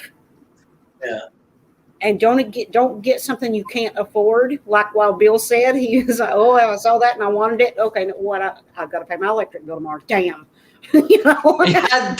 Make sure you take care of the most important things first, and then see what you have left and what you can do with it. Yeah, it's just when Walbro was saying that, Trish, it's like when he said that, it's like things were going off in your head. Red flag, red flag, red flag. Okay, listen, no disrespect to my ex, okay, but he was horrible with money.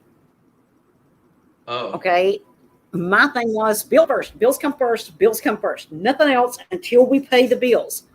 No, he was not like that. Okay, I'm so glad my son takes after me. Because to this day, and he's 26 years old, he knows, okay, we pay the rent, we pay the electric, and we buy food. What are we going to have left, and can I have a little bit of that to spend on something I want? My ex-husband was horrible with money. Part of that was because he had an issue with gambling. Oh my God. That's actually. When Wild Bill said that, that's what popped in my head. Oh dear God, my ex-husband. I will be honest with you, Trish. I know I've never mentioned this. I know I never really mentioned this because I've talked about how horrible of a father my dad was, but there was actually, believe it or not, there was actually a point in time that my dad, believe it or not, started getting addicted to gambling. He was always going to the casino. And one time he blew almost my whole entire SSI check on gambling.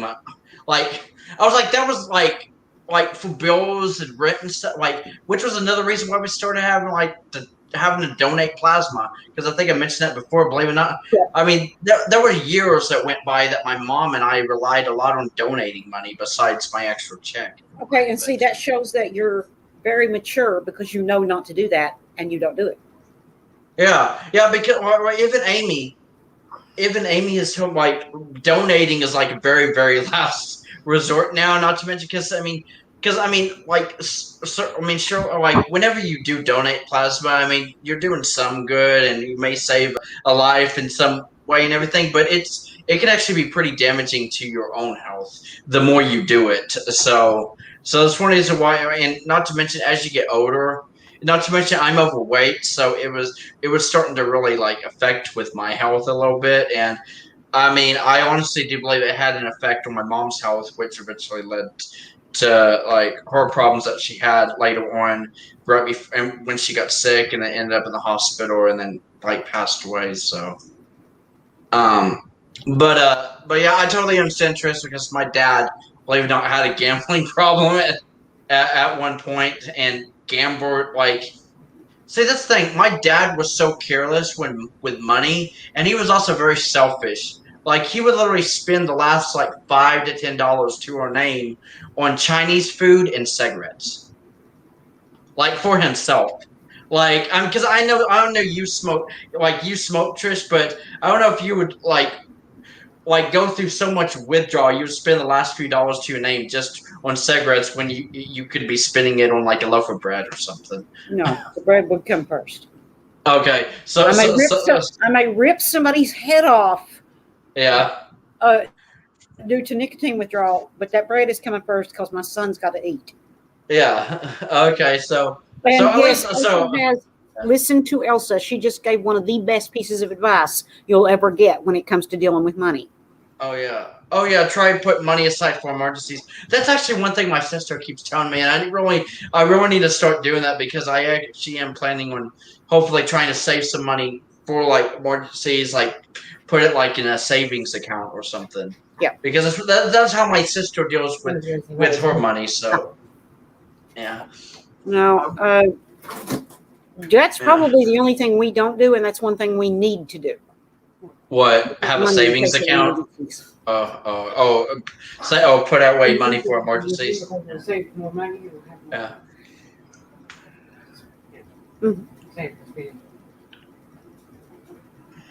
Yeah, but I'm just glad to know you're not like that careless with money that you would like spend the last few dollars already your name on cigarettes when I mean like instead of money. I mean not money, but instead of food. Like for you and your son. I've always been of the mindset of make sure that you and your family can eat.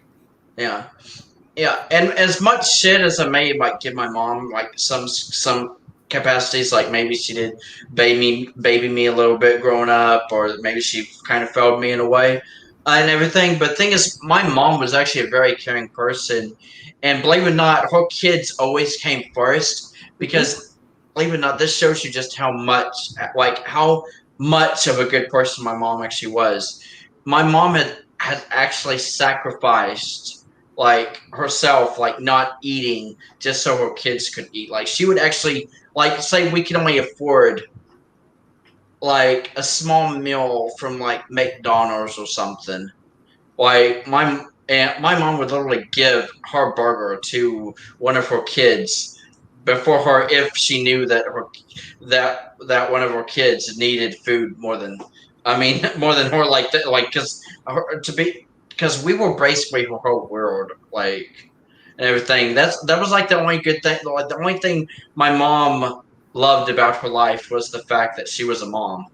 Like, believe it or not, like she probably didn't like the fact that she was like a stay-at-home mom and like basically just taking care of us all the time, because believe it or not, she probably did want breaks from her own kids sometimes and everything, but Guaranteed. But guaranteed. But she still like really loved us and everything, Oh, yeah.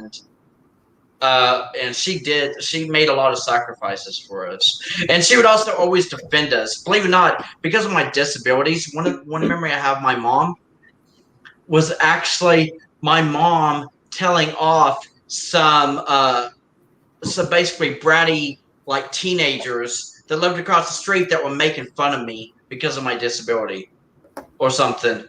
What, because they called me a name like retarded or something. My mom hated that word with a passion. Oh, my And so, I mean, so, yeah, they actually said that in front of my mom, like, did you see that retarded kid or Okay, something? well, that shows you My how mom- dumb they were right there. saying that in front of my own They mom. said it. My mom I actually heard my mom yelling across the street. I was like, what's going on? And then it said, my son is not retarded and things like that. Like, she literally defended me, but the thing is, she had a screaming match with her neighbors across the street for making fun of me. But why would they do that because my mom was outside, what she was doing outside was actually like basically just taking our dog out. I mean, like to do his business and everything outside, and so she was just like walking the dog, and then all of a sudden they're talking smack about me because I came out for just a moment. I asked mom if she could possibly take me to school the next morning because I was gonna have to ride the bus, and I actually hated taking the bus. Not to mention, I mentioned before I was a special ed class, so I actually did ride the short bus, which was another thing I was made fun of growing up. Believe it or not, which is another thing, especially in middle school, like and early high school. So yeah, that shows you I was made fun of a lot growing up. That another thing that basically like contributed to some of my reactions to certain situations and my disability. Like that did not help my disability or my mindset at all. So that's another reason why I probably had eyebrows, because I would be made fun of. Like there would be people, because I started gaining weight and going through a growth spurt when I turned like 15, and so I started to become a little bit more chunkier and everything. And believe it or not, one time my mom and dad just got home or something. They got groceries. I was helping get the groceries from the trunk of the car or from the minivan and bring it into the house. This one kid rode by on his bike and he literally yelled out, "Fat ass!" I was like, he probably doesn't even know me. He just saw a big boy, pretty much, just getting groceries and like, I mean, but just yell that out at somebody, fat ass, like that Alvin, shows you just how immature some people are. check your Skype. I just asked you something in private because I don't want to put it out into the world. Okay. You can answer yes or no. Okay.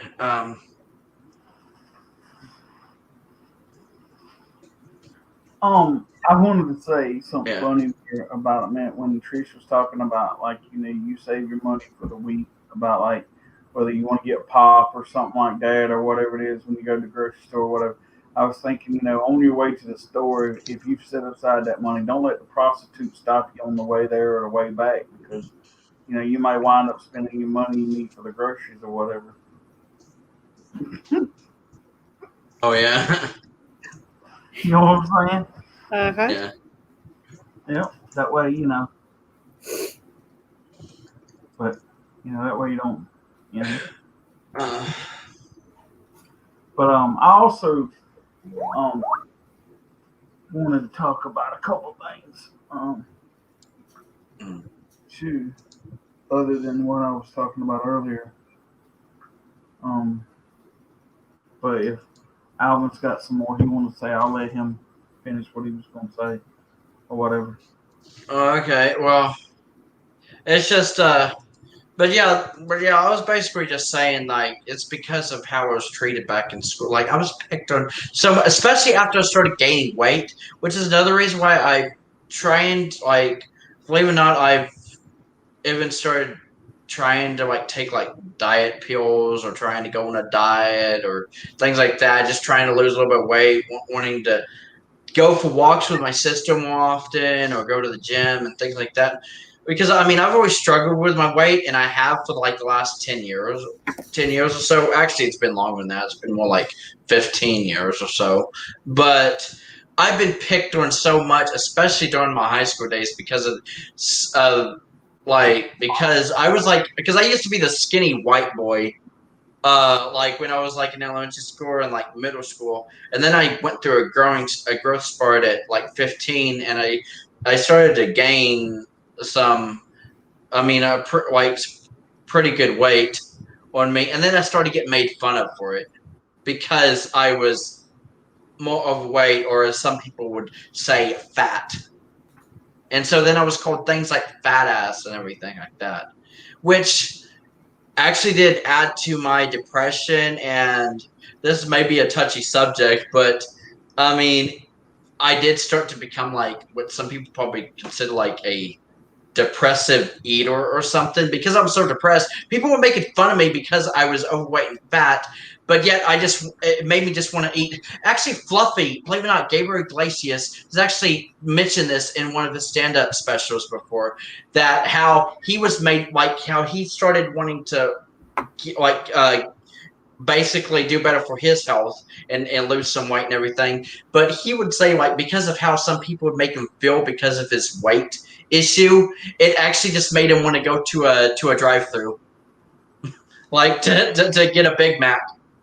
And that's I basically took the same route, believe it or not. Maybe that's another reason why I look up to Fluffy and why he's one of my favorite comedians, because he's also dealt with basically weight issues, so, and health issues, so.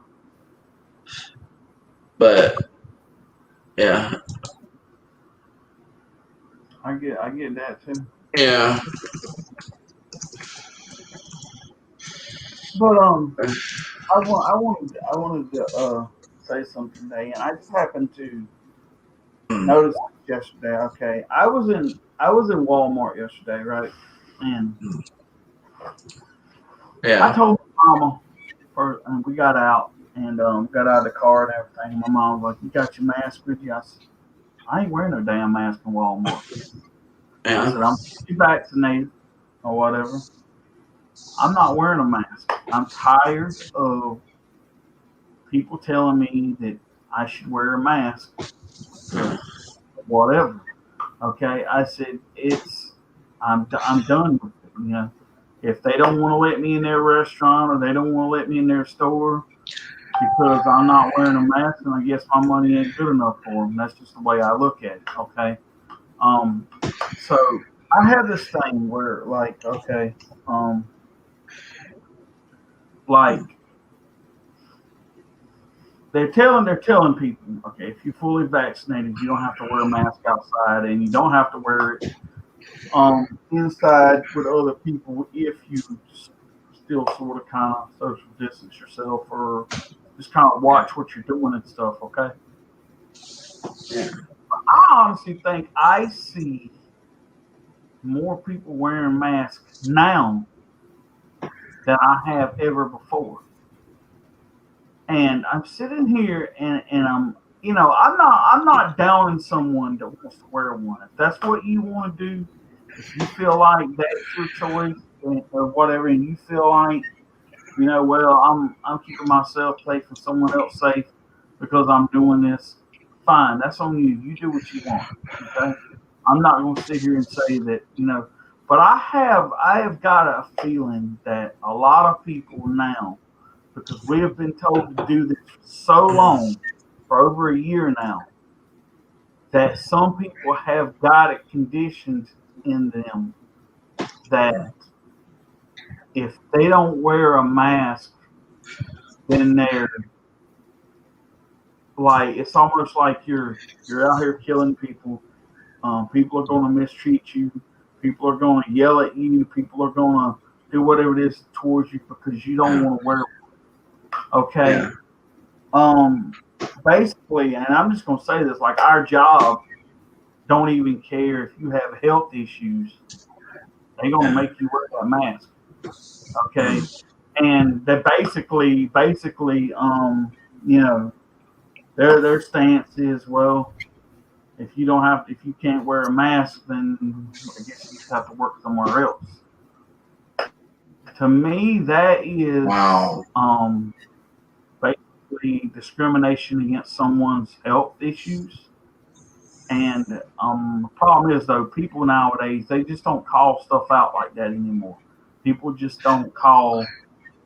It's like they're afraid to stand up against things that are wrong. And like, you know, I know some people that still, if they don't care whether people are vaccinated or not, they're still going to wear their mask. My point is this, okay? If you're going to get vaccinated or whatever, and one of your like, what I'm trying to say is, the vaccine was created to fight the virus, and those people that get the vaccine are one that, I'm not saying that they still can't get it. They can still get it, but it's not going to be as bad as people who get it and never had the vaccine. It's harder to spread to other people once you've had the vaccine. Okay. So my whole thing is this: what's the point in the vaccine if you're still going to wear a mask?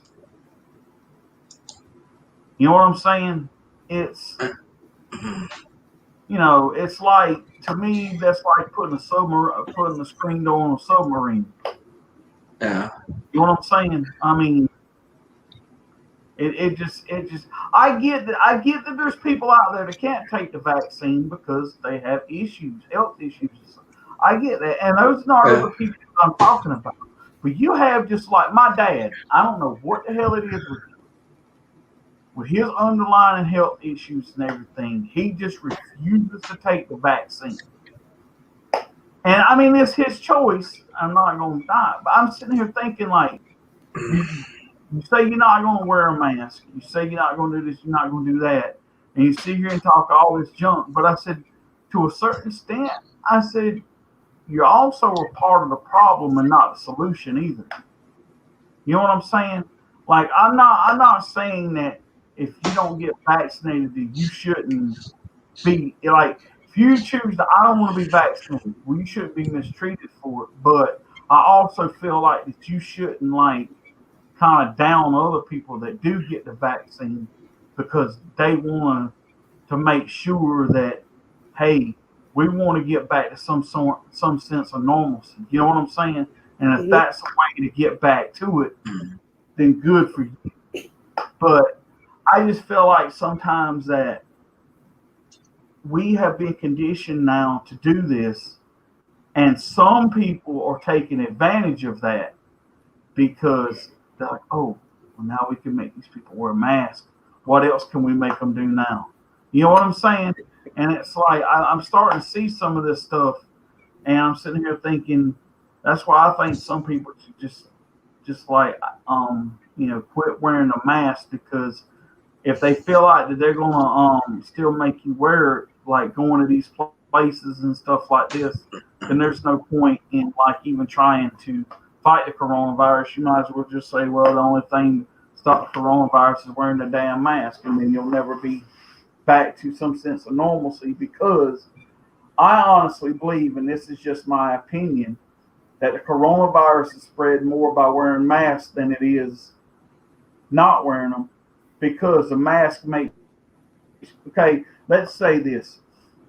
Say you come in contact with something. Let's say somebody sneezed. Let's just put it like this. And went through their mask, and say it landed on the surface. You touched that surface, okay? Now you got it on your hands, okay?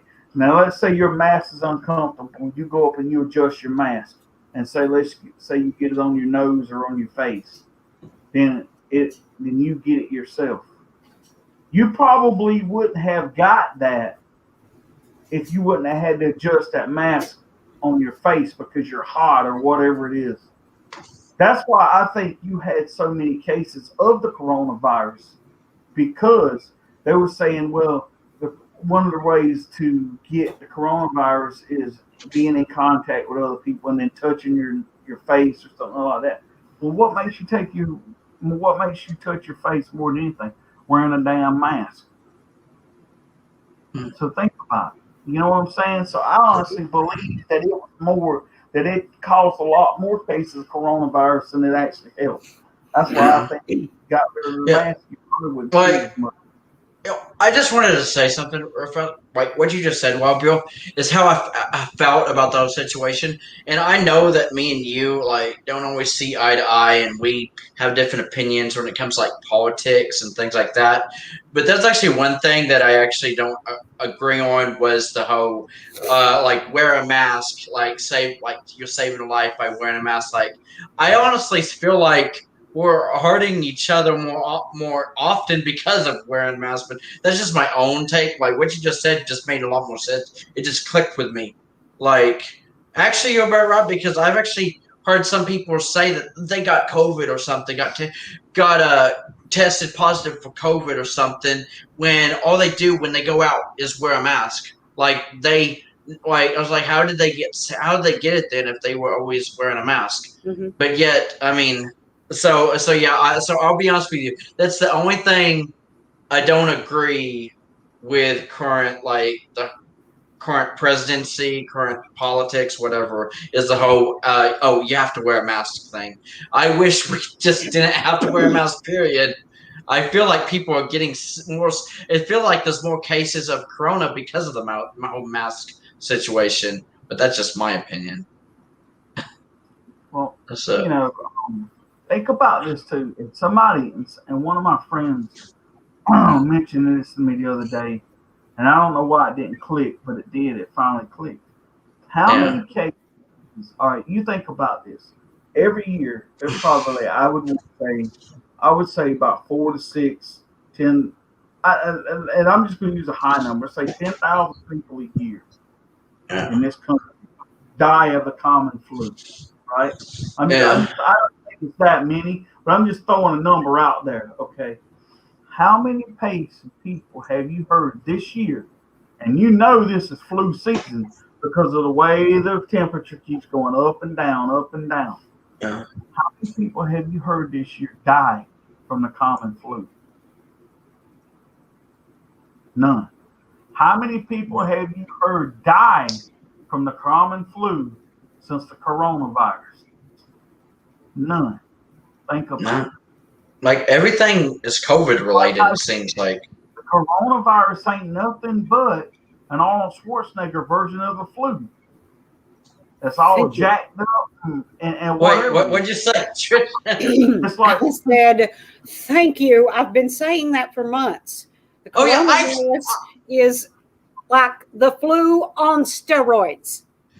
Yeah. I'll be honest with you. I mean, I know I've already deleted that account and everything, but believe it or not, when I first made my first MeWe account, it was actually when the pandemic first started.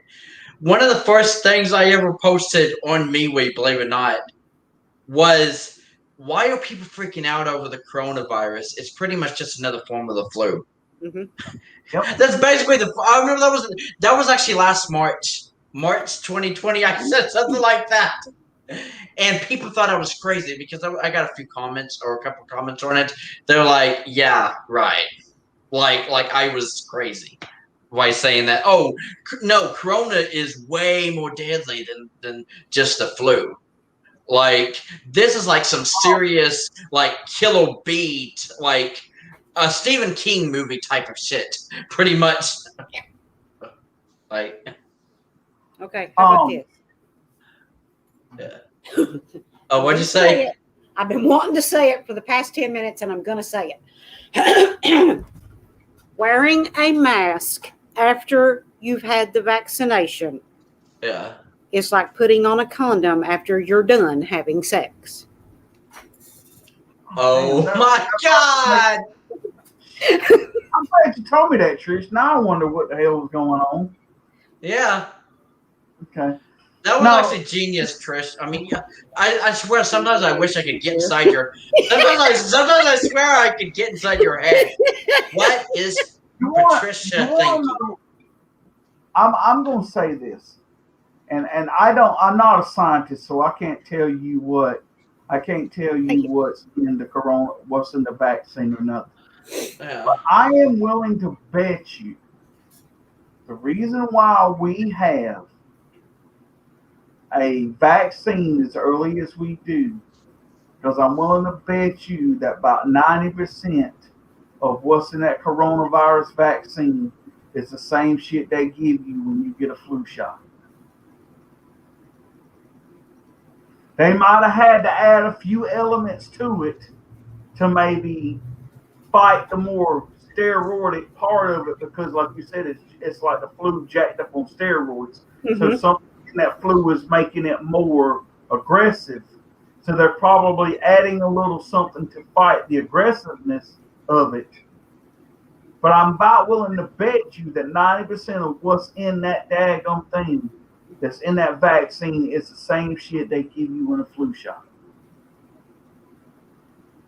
Because you think about it. You get cold chills. You get them with the flu. You get pretty much the same exact stuff you get with the flu, only it's just worse on you. So let's just say you had a jacked up version of the flu. And you think about it. Think about this. Most people that get the common flu, it lasts, 3 or 4 days, maybe a week at the most. Same thing with the coronavirus. Okay? Some people take the flu. They'll get the flu the last 2 or 3 days and they're fine. Okay? Just like with the coronavirus. Okay? The thing with this is you get cold sweats and chills, you get fevers, you get 90% of the same stuff that you get with the common flu, fatigue and all that stuff. That's why when I tell people, I said, I've took, as a precaution, because I am getting older and my health is not as good as it used to be. I have got the flu shot for years, and it has absolutely done nothing to me. Like some people say, oh, you get the flu shot, it gives you the flu, so when you get the flu, it fights it off. Well, damn, my body must already fight off the flu anyway, because they don't do shit to me. It don't do shit to you. If it's done anything, maybe you have made me maybe a little bit more tired than what I already was. But other than that, it ain't done nothing to me. And when I took the coronavirus, the worst part about it was my arm hurt for like a week.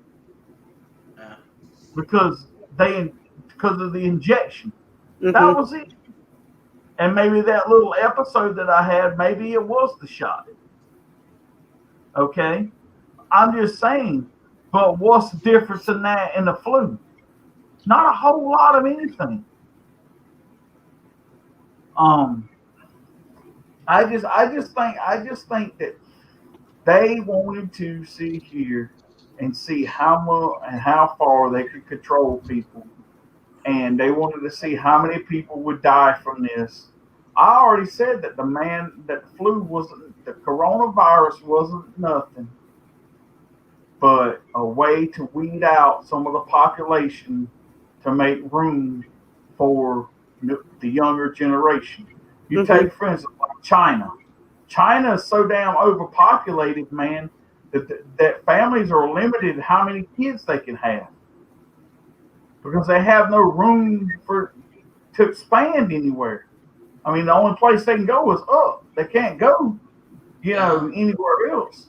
So what do? You take a virus that affects old people or middle-aged people to whatever, people with underlying medical conditions. You take them out. What does that do? That sets up room for someone else. How many people do you know that have health problems that die from pneumonia and the flu? Most people. Yeah. older people that get like the pneumonia and flu, some of them pass away. It's no different than the coronavirus. Yeah. And think about it. You get the flu and everything, but just about the same way you get the coronavirus. That's just I bullshit. mean, it's nothing different. And I just feel like that it's time for people to make a stand and say, look here, we're not wearing these masks anymore because it don't do no damn good. Yeah. And the whole thing about it is you look at Texas. Texas dropped their mask mandate about probably 3 months ago. And they have one of the lowest rates of coronavirus out there. Yeah. Yeah. They ain't had a death in like a month. What does that my tell you? God. Finally, someone is like, I've always had these thoughts, but I was like, this would probably be so controversial. People, like, I'm going to piss off a lot of people if I even tweet this out, like, my thoughts. Well, Like, Wild Bill don't give a shit who gets pissed at him. He's going to say what he's thinking. yeah. Yeah, that's the Yeah. reason why I love tonight's stream. I'll be honest with you. I know we've talked, like, about all kinds of stuff tonight, but I just got to say, this is one of my favorite streams already. And it's only been like 2 hours. But so, yeah, I just want to thank you for tonight's stream while I'll be able to finally get out some of this. Because I feel like all three of us, between all three of us, Trish, even the people in the comments like Country Fan and Elsa, I feel like we've all gotten something off our chest tonight. Like, as if the virus is like a plague or something. Yeah. 99.6% recovery rate. Yeah. Oh, and Elsa asked Alvin, when are you getting your second shot, or did you get it already? I'm scheduled to get my second shot on June 3rd. Which actually reminds me, I actually heard, I know this part is probably true or whatever. I heard that after you, I think they said that people that have been fully vaccinated can actually safely go outside or go places without a mask. So I guess I wanted to ask if you believe that's true or not. And I guess the other thing is it true about how often you have to get the COVID vaccine? Because my sister Amy mentioned something about having to go through this whole process again in 6 months. I'm thinking, are you serious? I'm getting my second shot in June, and I got to get another one before Christmas? It doesn't. I haven't heard that. No, I haven't heard that either, but I would not be surprised. Okay. I thought I would ask you because I was like, surely they wouldn't make a vaccine that's only good for 6 months. I think what's going to happen is, yeah. Not only is it going to fight the coronavirus, but I think what's going to happen is those people that have took the vaccine will probably wind up within a year or so. They might take like a booster shot or something like that. Okay. If you take a vaccine they develop more stuff to go along with it to help fight like other stuff along with that, and it's like a booster shot. That might be what people are talking about. And but you don't think it's going to be as often as 6 months?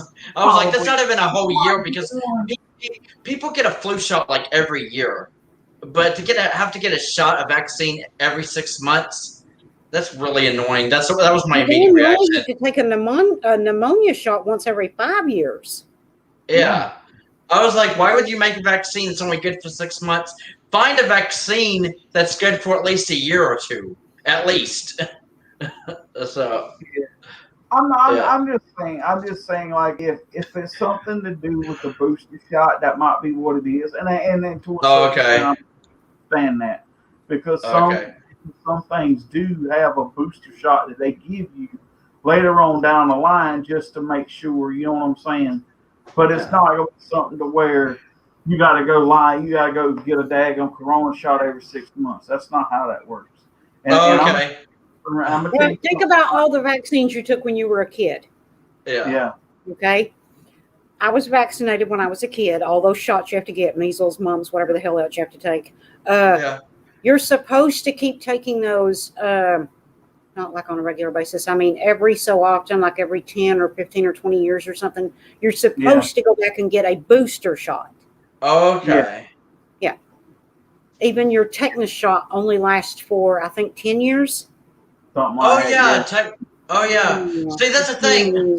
My son's 26. I probably should have another one.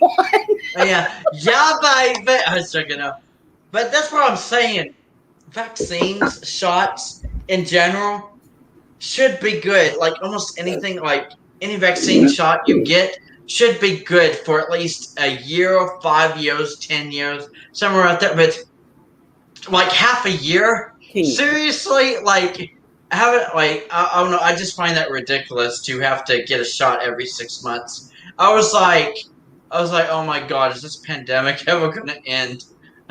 Like, because I did not look forward to getting I do not look forward to getting a COVID vaccine every 6 months. That'd be like, I was like, when's this gonna end? I'm gonna say this, and Yeah, one thing I am tired of too is it yeah. being politicized. The way it's being politicized. Oh, And okay. I knew they were going to do that, and I knew. See, I know this is going to be unfavorable, but I'm going to say it anyway. So, like I said, I just don't give a shit. But that's why a lot of people hated Donald Trump's take on the coronavirus, because he wasn't trying to politicize it. He was like, okay, yeah, it's here. Okay, maybe he didn't at first take it the way he should have, but he fought like hell to get a vaccine. And I don't give a darn what anybody says. If it wasn't for him and Operation Warp Speed, we would not have a vaccine right now. Okay? I am going to say this. You look at those places. Florida, let me tell you something. Florida hasn't had a mask mandate in like a year. Damn! Now I want to. Now I want to move to Florida. What does it tell you? Because you don't want to know what? It's because they were sitting here politicizing this shit. You got people up there in Congress, people like butt ugly Nancy Pelosi and dumbass Chuck Schumer and some of them other ones. That's all they care about is putting politics to everything. I don't see them out here. I don't see them out here making the flu a political thing, because it's not. It's just not. I mean, you'll be surprised at something. And I'm going to say this, and I know it's still around and people can still get it. Look at AIDS, for instance. 80s and 90s, that's all you heard of. How many people nowadays do you actually hear that either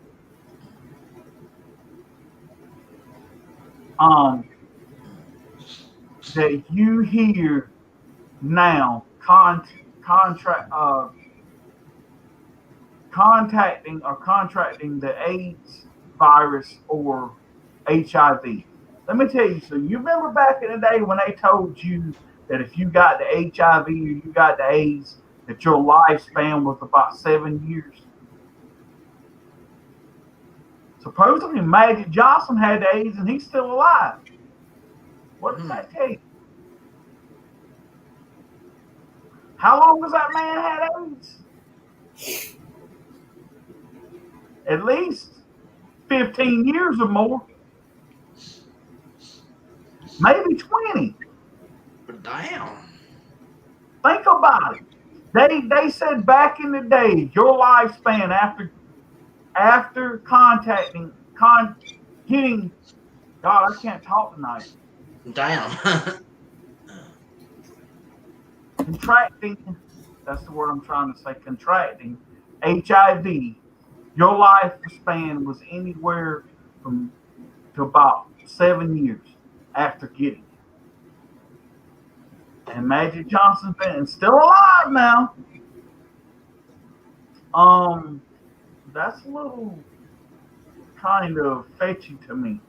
I'm not saying you can't get it, and I'm not saying people hadn't died from it, but either they're a lot more advanced in medicine for that, or something's going on. Because because you'd be surprised by it. You don't hear about it that much anymore. Oh my God. You really don't. Yeah. If you notice something right out here, right? They're not out here telling you not to have sex anymore to get pregnant or anything. It's don't, if you get pregnant, go have an abortion or whatever. You don't hear them talking about birth control anymore, and you damn sure don't hear them talking about abstinence anymore. Which I'm not saying if that's your choice, that's your choice. Fine, I have nothing against that. I am just saying that back in the day, it was about, oh, you're going to get AIDS if you have unprotected sex. Now it's like, what happened to the AIDS virus? Did it just disappear? You see what I'm saying? Mm-hmm. It was because they used that years ago as a political thing. They politicized the shit out of it. Now they ain't got nothing to politicize about it no more, so you don't hear anything about it. That's just like 5 years from now, the coronavirus will be a thing of the past.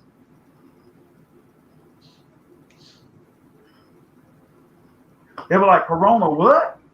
Oh, you mean that beer?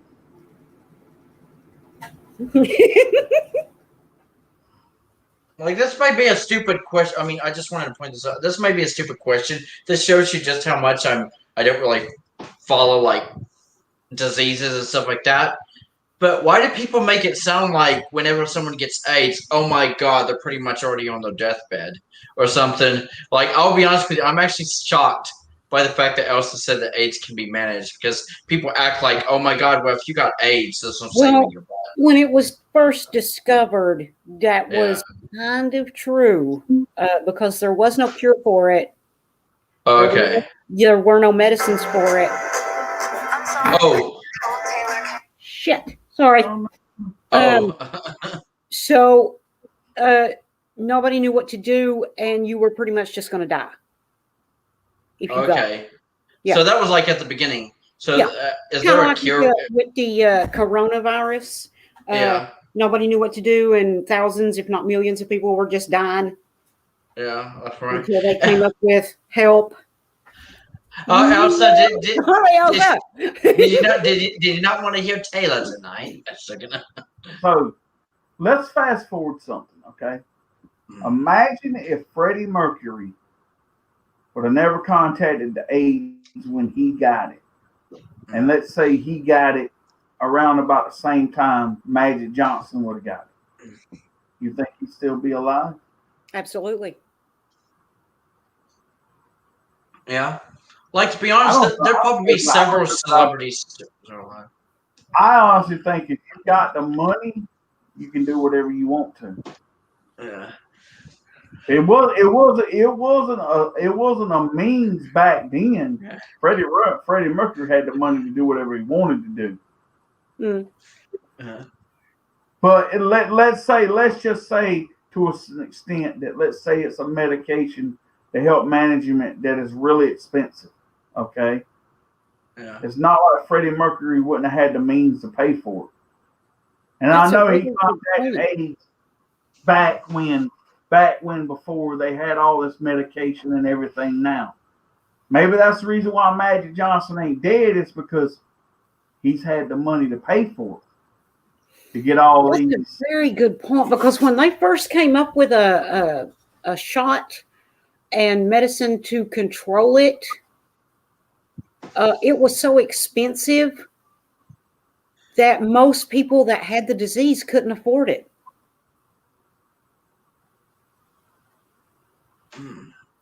So with that in mind, no, I don't think he would still be alive. Because if they had it, he could have afforded it, but how long after he got it did they come up with the medicine? I don't know. Because if it was around when he was alive and he could have afforded it, I'm sure he would have got it. Yeah. But since we lost him, I'm guessing they either, didn't have it, or he chose not to take it, or I don't know. Maybe his was just such a severe case, it was too late to help him. I think one of his problems was his was so far advanced by the time he realized that he had it. Yeah. That it's ate him up to the point where, he was, even if they would have had some kind of thing, I don't know that it would have helped. It might would have prolonged it. It probably would have extended his life a little bit, but I don't know that it would have made that big of a significant difference. But what I'm trying to say is, you look at the celebrities, though, that have gotten it and have died from it since Freddie Mercury had it. Okay. And let's just say since like the late 90s, early 2000s, let's just say that there is a medication that helps combat it to a point to where it's not as severe as it used to, and you can go on and live pretty much about a normal life with having it. Okay. My whole thing is this, right? If that is true, and if they've had that around since then why have the people that have died from it if it's so readily available? Because I think it's just like any other thing. Once you get some kind of like a vaccine or a medicine to combat something, it usually comes to the point to where it's available, accessible to everybody. Yeah. You think about you look at diabetes medication. Okay, hang on. That would be crazy also if he actually died on the day he announced he had it. Hang on. Did Freddie Mercury have AIDS or did he have HIV? I think he had AIDS. Okay, because Magic Johnson has HIV. And yes, there is a difference. For anybody that doesn't know, let me explain this. There's AIDS and then there's HIV. HIV is the virus that causes AIDS. Just because you're HIV doesn't mean you have full-blown AIDS. It means it could turn into AIDS, but it's not full-blown AIDS. So is HIV more easily dealt with than AIDS? Or okay. Yes, because it's not full-blown AIDS. It's just the virus that turns to AIDS. That don't mean it will. It just means it can. Magic Johnson has HIV. If Freddie Mercury had full-blown AIDS, that may have been why he passed away, along with the fact that it was so far advanced. Elsa, he died, like he announced it like one day and then died like the next day. I think he knew he was pretty much gonna die. Like I think he had like a couple of days to live or something like that. Oh wow. That's crazy. He come out and publicly, like he kept it a secret for years that he had it. And then on the day he made the public announcement that he had it, he died like the next day. Wow. That is crazy to think about, announcing that you have something just a day, like merely hours, not like, don't even say days, like merely hours before you die. That's crazy. Like that's the type of stuff you would see in a movie, but real life, oh my God. I think I was actually too young, Country Fan, to actually keep up with it, but yes, I did know about it. My thing was, and my whole thing is this, and I understand that HIV is different, but most of the time, most of the people that get HIV, it turns into AIDS. Most, about 90% of the cases. Now, I'm not saying it always happens, but most of the time, that's the way it goes. So what I'm trying to say is this. I don't think they was as far advanced along with HIV and AIDS when Magic Johnson got it than they were from when, because you got to think about something. It was the mid to late 80s when Freddie Mercury died. Now he got it, I think, in the the early 80s, maybe mid 80s or some shit like that. So I think about it. Magic Johnson didn't get it till about 9, because I think I might have been still in high school when he got it, or at least had graduated when he got it, because he was still playing basketball when he got it. Yeah, because he had to retire. So that had to be the early to mid 90s. Yep. Well, damn. So you think about it, okay?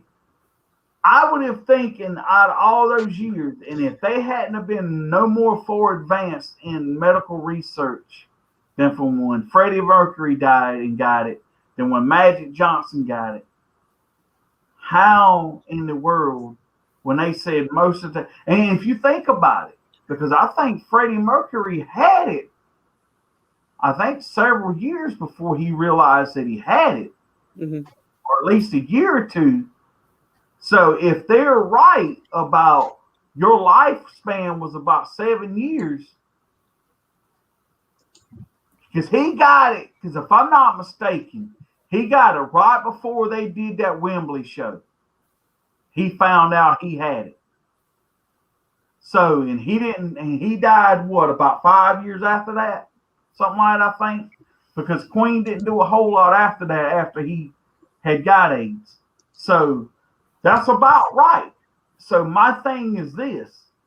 So, if that is true, I don't see within 7 years of Magic Johnson getting it that they had come up with some kind of thing that fast to help combat HIV and AIDS. Okay. My thing is did he ever really have it? Or did he ever, or was it not advanced or not as a, because I've always wondered, were there like levels of that to the point to where it's almost like there was like severe cases of it and not severe cases of it, and with the right medication, maybe eventually it's almost like you didn't even have it. And if he's had, and they say sometimes like you'll never get rid of it, but they kind of say like sometimes if you get blood transfusions, that should help, like, or like, you know what I'm saying, combat some of it too, because you're taking out old blood, putting fresh blood in, it's, whatever. He may have had some of those done too, but my whole thing is it's like, I see that there's a video of new evidence in that. Oh my God. Oh my God. I need to use a VPN to see it. I still want to watch it. I can send it to you if you want, Trish. I mean, can you send it to me too, Elsa? I'm actually curious. Yes, please. I would love to see it. Oh, okay. Have a good night, country fan. Okay, good night, country fan. Thank you, country, for letting me know about the tetanus shot. But like I said, it just kind of makes me worry about some of these things, man. And I'm not saying, like I said, I'm not saying that there's people, because think about it. Elsa said there's a new video of new evidence in the Kurt Cobain case. She can't watch it because she has to use a VPN to do it, but I think she's going to send me the link to it. But yeah, I'm curious as to, I mean, yeah. Oh, you're welcome. Okay. And think about this, Trish. Okay. Mm-hmm. Now, they said the main way of catching AIDS back in the day was unprotected sex, or if you had come in contact with blood of somebody that had it or something. Or sharing needles. That was the three main ways, yes. Yeah, sharing needles, yeah. Think about this. Now, I'm not saying people can do what they want to, but you look at all these people out here that have had like multiple children with multiple fathers. Okay, right? So every time you have sex unprotected like that, that is your chance of getting AIDS, okay, or HIV. So my thing is this: if it was as rampant or as bad as they said it was, then all these people out here that have 4 or 5 kids with 4 or 5 different partners, or they're not getting tested for it, or they're just not like, because like, what is the deal with that? You know what I'm saying? Because it can't, I mean, it can't be not, if it's that big of a thing, it could not have went away just like that. Okay, I'll share it with all of you. Oh, okay. Thank you, Elsa. Oh yeah, thank you, Elsa. Well said. Okay, yeah. Not Chris, but yeah, I don't know. It just makes me worry about some of that stuff, man. You know. Oh, well, Bill, I have a piece of advice for you. You work with tools a lot, not only because you make them where you work, but also because you're working on your house. You see this right here? Yeah. Yep. Don't bother. Yeah, it ain't worth the shit. It slips. It slips way too much. You can't use it good. Yeah. Oh. Well, that's a good way. Like, you may just, I mean, like, help Wild build so he doesn't make the same mistake you did, I guess. I'm also going to do a video on it because I've used it, so I know personally that it doesn't really work that well. So, you know, if I can save people 15 or 20 bucks, then I'll save them 15 or 20 bucks. I will, however, say I love the fact that it comes with this. Yeah, baby. Just the way you pull that out. I've got some or maybe I could just share this link to the channel and you can find it on there. Oh, okay. Okay, I mean, whatever which way you want to do it. For you, Elsa. Yeah, whichever way was convenient for my Frozen girl, my favorite Frozen girl. I don't know. I just kind of, you know. Yeah. So I mean, you know, I don't know. But yeah, I don't think you hear about it as much anymore. And when you do hear about it, it's like, you're like, damn, you got that? I mean, it's almost like you don't hear about it anymore, you know? Mm-hmm. That's true. You don't hear about it anymore. So. But yeah, I've actually I actually love this conversation we just had about the coronavirus and the flu and everything. I know before we start talking about AIDS and everything, it's just I actually noticed after the pandemic hit, nobody has really been talking about the common cold or the flu anymore. It's always COVID this, COVID that. Mm-hmm. It's like everything's focused on COVID. That's why I say someone would sneeze in a store and it would clear out a whole room, a whole aisle. People would be like, "Oh my God, he's got the virus!" Like they and just that's how you get to the front of the line. yeah, that's actually This line is going to take forever. Oh my God, I just wanted these grapes. They're going to be raisins before I get up to the checkout. Wait for it. Oh look, everybody left. I'm first. yeah. Believe it or not. Oh what? Oh yeah. But yeah, that's what I'm saying. Like people would freak out. But yeah, some people probably take advantage of it. I'll be honest with you, this may sound crazy, and I was a kid back then, so I don't really have too much memories of how people reacted back then. But I'll be honest with you, this whole pandemic and the COVID and everything, it reminds me of a lot of the stories that people would tell me about the whole Y2K scare. that happened at the turn of the new century of 2000. Like, oh my God, the computers aren't going to work anymore, and things. That's why a lot of people were like, I mean, like actually like basically stocking up on groceries like it was like World War III or something. Yep. Well, I'm gonna be honest with you guys, and Yeah. I got weary about COVID-19 when my sister got it. Yeah. And like I said, my brother-in-law and my niece both stayed with her. She never quarantined herself. All from them. Yeah. I mean, technically she'd have it maybe about 3 days, maybe at the most. Okay. But if people were getting it, they had made it so bad, it was almost like I could look at somebody and get damn COVID, right? Yeah. Yeah. And I'm sitting here thinking, okay, she did everything they told her not to do. Yeah. She didn't quarantine. She quarantined herself in the house, but she didn't quarantine herself away from family. They lived together, they slept in the same bed and all, and they didn't get COVID.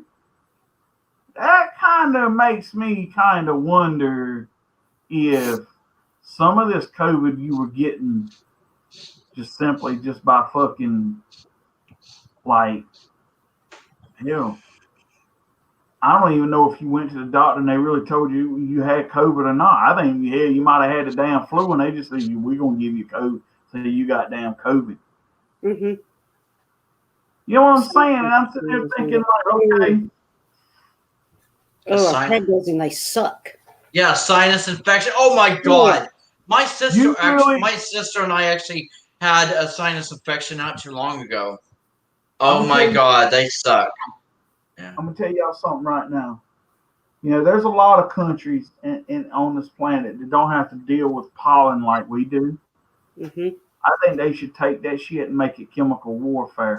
Drop that shit off in like some of the motherfucking countries where oh no, they dropped the pollen off.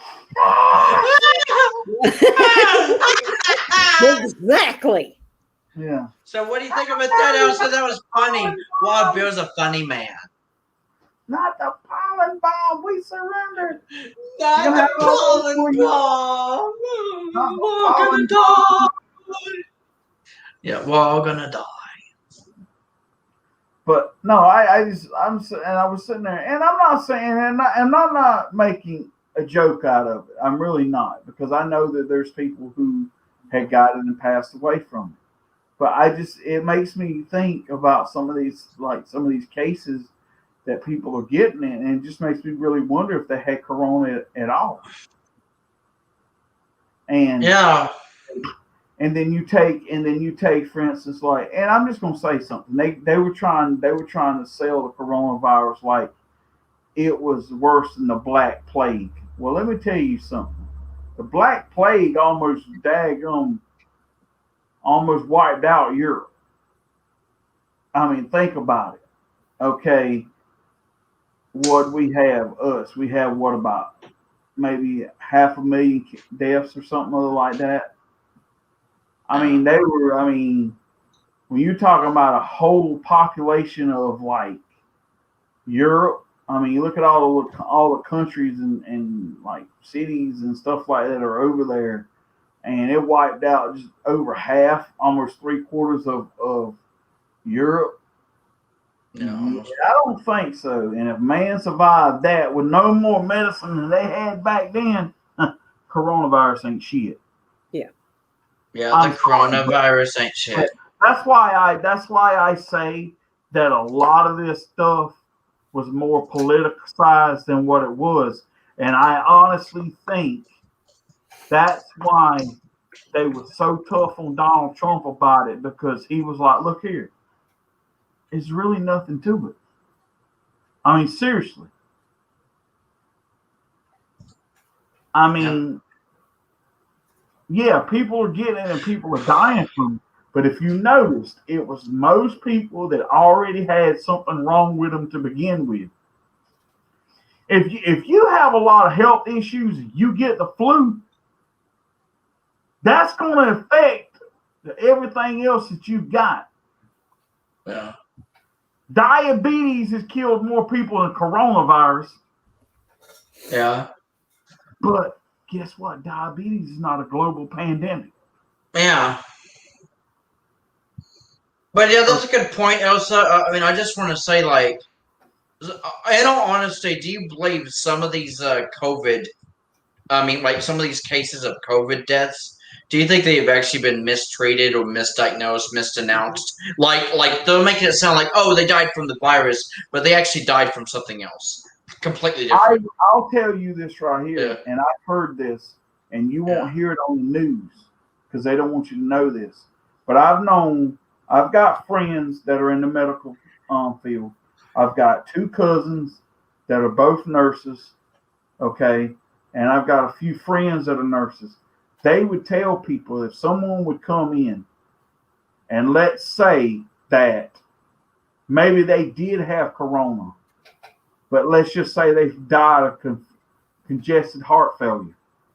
They would make them put down they died of corona, so they would the government would give them money to, like, I guess, like to help. I don't know what it is, do research or whatever it is, or like help these hospitals or some shit like that. Now, why would you tell someone they died of coronavirus? And see, I was hearing this, and I know I worked with a guy who was doing Where Trish went, like, girlfriend. who's a mortician on the side, right? And he was telling me that if people got corona, like if they went and got a body and this person died of coronavirus, their families didn't even get a chance of how they were buried. They were automatically cremated. Fuck. So imagine that, right? So what I'm trying to say is, look at all this stuff that's happened because of the coronavirus. And yet, why aren't these people that have been pushing this crap the whole time being held accountable for what stuff that they've done? Yeah.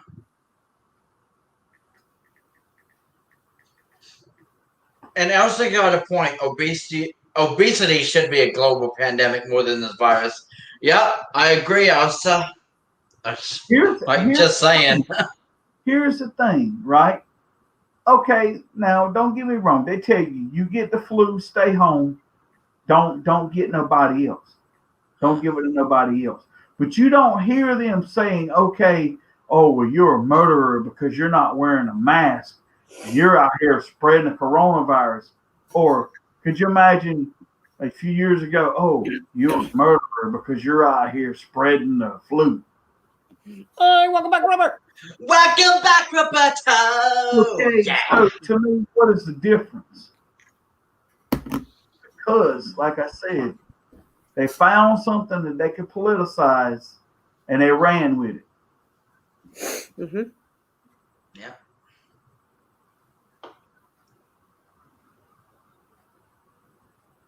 No damn. But yeah, I'll be honest with you, this pandemic is so.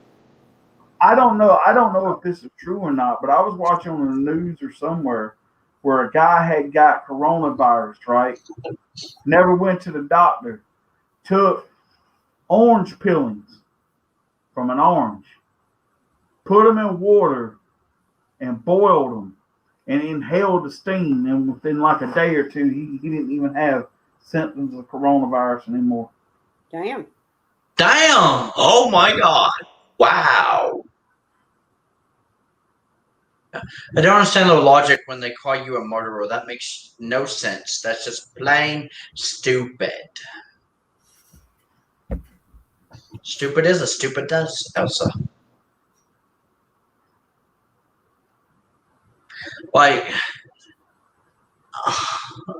I don't know. This pandemic is just like, I feel like it's just, it's like as crazy as it sounds. I mean, I know it's cliche to say this now, but it's like I'm getting sick and tired of hearing about like the pandemic or or COVID or having to be told to wear a mask or something. I mean, or even when I'm wearing a mask, sometimes I have to like be able to breathe because sometimes, believe it or not, that's actually one of my problems with wearing a mask is it makes it hard for me to breathe sometimes. So because they always say like to have it over your nose, but sometimes I'll like take it down just a little bit just so I can breathe a bit, and then I'll be told by someone, put it over your nose. I'm like, oh my god. Like it's almost like I'm being in school and being told to stop acting out or stop talking in class. That's basically how I feel when someone says to put your mask over your nose. It's almost like I'm back in middle school. Oh my God! Yes, Elsa. Oh yeah, my glasses keep fucking up. Oh my god, that happens all the time. You just hit it right on the nose, Elsa. Like that's so true, especially for us glasses wearers. I bet you in a few years from now, when the new history books come out and everything and Corona's done and over with, they'll write that shit in the history book like it was the second coming of the Black Plague. Mm-hmm. Probably. Like they have everything else. It makes me angry too, Elsa. I would come outside. That's the reason why I take my mask off, and then I have to like rub my glasses or something because I mean, it's just so annoying. Have it like when my glasses fuck up. You missed the flu, AIDS, and the coronavirus. Yeah, all in the last hour and a half, or yeah, pretty much an hour and a half. I mean. Like, that's basically all we've been talking about. And to be honest, between all three of us have had AIDS, Corona, and the flu, pretty much. Because we were talking about it so much, we might as well just have had it ourselves. And this, like, all in one night stream. But, yeah, Robert gets back, and I'm getting ready to go here in just a little bit because I'm going to get up in the morning and go to church. Oh, yeah. Tomorrow's church. Yeah. Well, I guess came back at a good time. Don't want none of that. Oh, yeah, you timed it just right about time. But, no, I just like. Oh yeah. I've always been, and let me tell y'all what I did the other day. I was at work, and they called a group of us in, probably like 5 or 6 of us, and they wanted to have a little safety meeting, and they wanted to talk about some issues around safety and everything right there. And one of them asked something about safety, and I looked at him straight up. I said, "Do you want the truth? Or do you want me to sugarcoat it for you?" And no, I want the truth. I said, "Be careful what you ask." Well, damn. I don't know if you. Yeah. So no, I want the truth. I said, "Okay, then. You're gonna get it." That like what you should have said then. It was like, "You can't handle the truth." Or something, I don't know.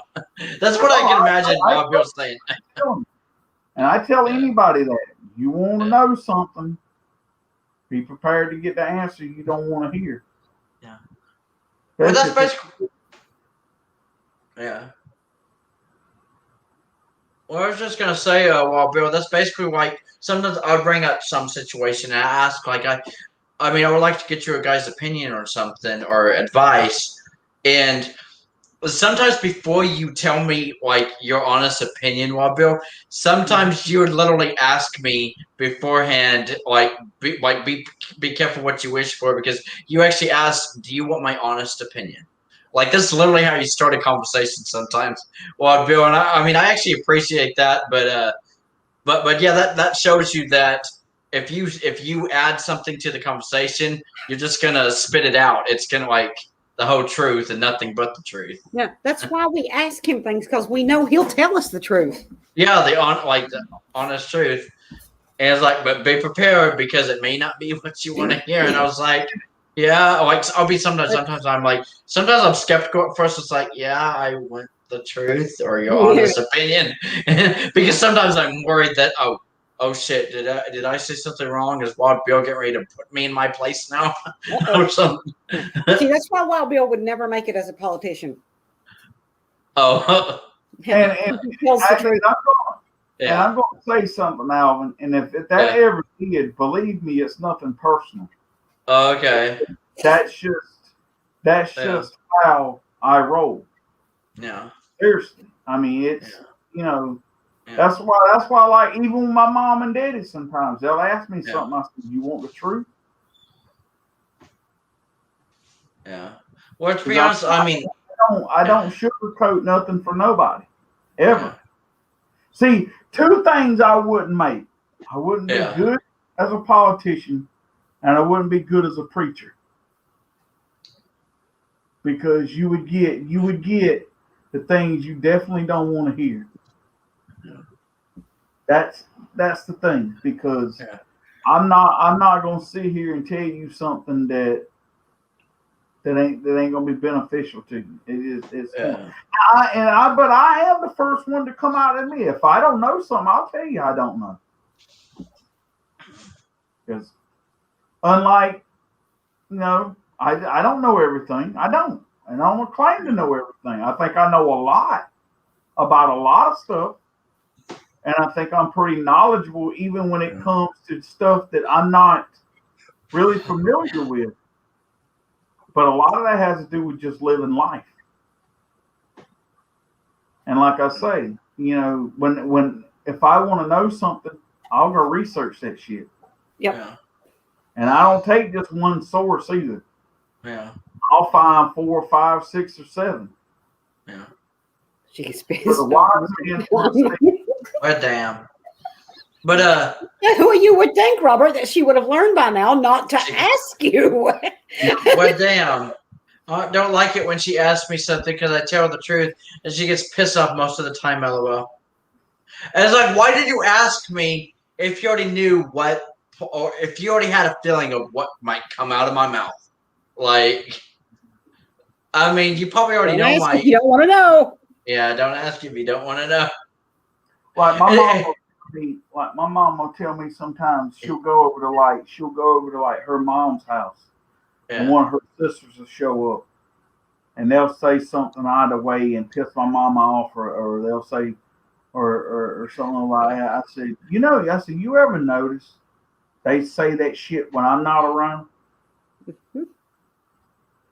I said, because when I got done with them,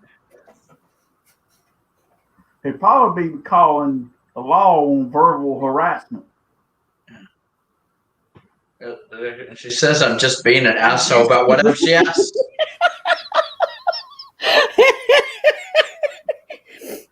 And do you tell her, no, Mom, I'm just telling you the truth, which you taught me to do when I was a kid growing up. You told me to tell the truth.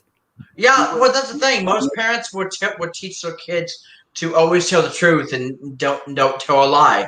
So I mean, that's basically how you grow up. Like at least a lot of kids grow up with that mentality that like to tell the truth, be honest, and things like that. And then it's like, Mom, now do you want me to lie to you or something just because you don't want me to hurt your feelings or something? Right. So, kids, if you're watching this, first, you shouldn't be watching it because you're not old enough. But second, if you are watching it, always tell the truth, okay? Unless telling the truth is just going to cause a big hassle and make people mad at you, then it's okay to tell a lie. Well, damn! You really are a bad influence, Trish. Yeah, I'm kidding. Okay, you're kidding, yeah. I was going to say, also, did you see that we got that live on camera? A second. Like, actually, that's something you can be canceled for, Trish. That's a cancel card right there. I could be sitting here some nights and have 10 viewers on that daggone thing up there, right? Yeah. Mm-hmm. As soon as I start telling the truth, click, click, click, click, click, click. I'm doing something right. You know what I'm saying? Oh, yeah. I'm pissing people off. I was listening to her. Oh, you wasn't listening to her, Elsa? Well, again, like I said last night, Elsa, How dare you? So gonna, I stole that advice from Brent Butt. okay. Only one person in this stream knows who that is. Well, damn. I mean, not including me. I'm Oh, gonna say this too. yeah. I usually really get riled up when it comes to three subjects: politics, which I try not to anymore, religion, and the Confederate flag. Those three things that piss me off because Like, and 90% of all of it is stuff that people ain't even researched or whatever. Damn. yeah. Or they're being hypocrites about. I thought you were going to say politics, religion, and her. Oh, and her. Oh, yeah. Well, I- I'll be honest. Well, that's basically what I was gonna say. Like, I mean, because I know, like, I'm not to cut you off all bit, but I was just gonna say things that get me wild up. Pretty much cancer culture. Cancer culture. Anyone who basically anything that has to do with homophobia always gets me wild up and pissed off. Yeah. And I'll just flat out say it. My ex-girlfriend. Because I still to this day will probably still, I could go on and on. So. Thank you. Yes, it is. And yes, I will if you will listen to me. Yeah, Elsa, stop muting her. Stop putting your fingers in your ears. Look at what she said, Alvin. She said, I told you she'll corrupt me. Yeah. Well, that's what I'm saying. I saw that. Told you she'll corrupt me, Alvin. But can't corrupt her if she don't listen. Damn it, woman, listen to me. Yeah. But no, Love that song. Still love that song to this day. Yeah. I try to.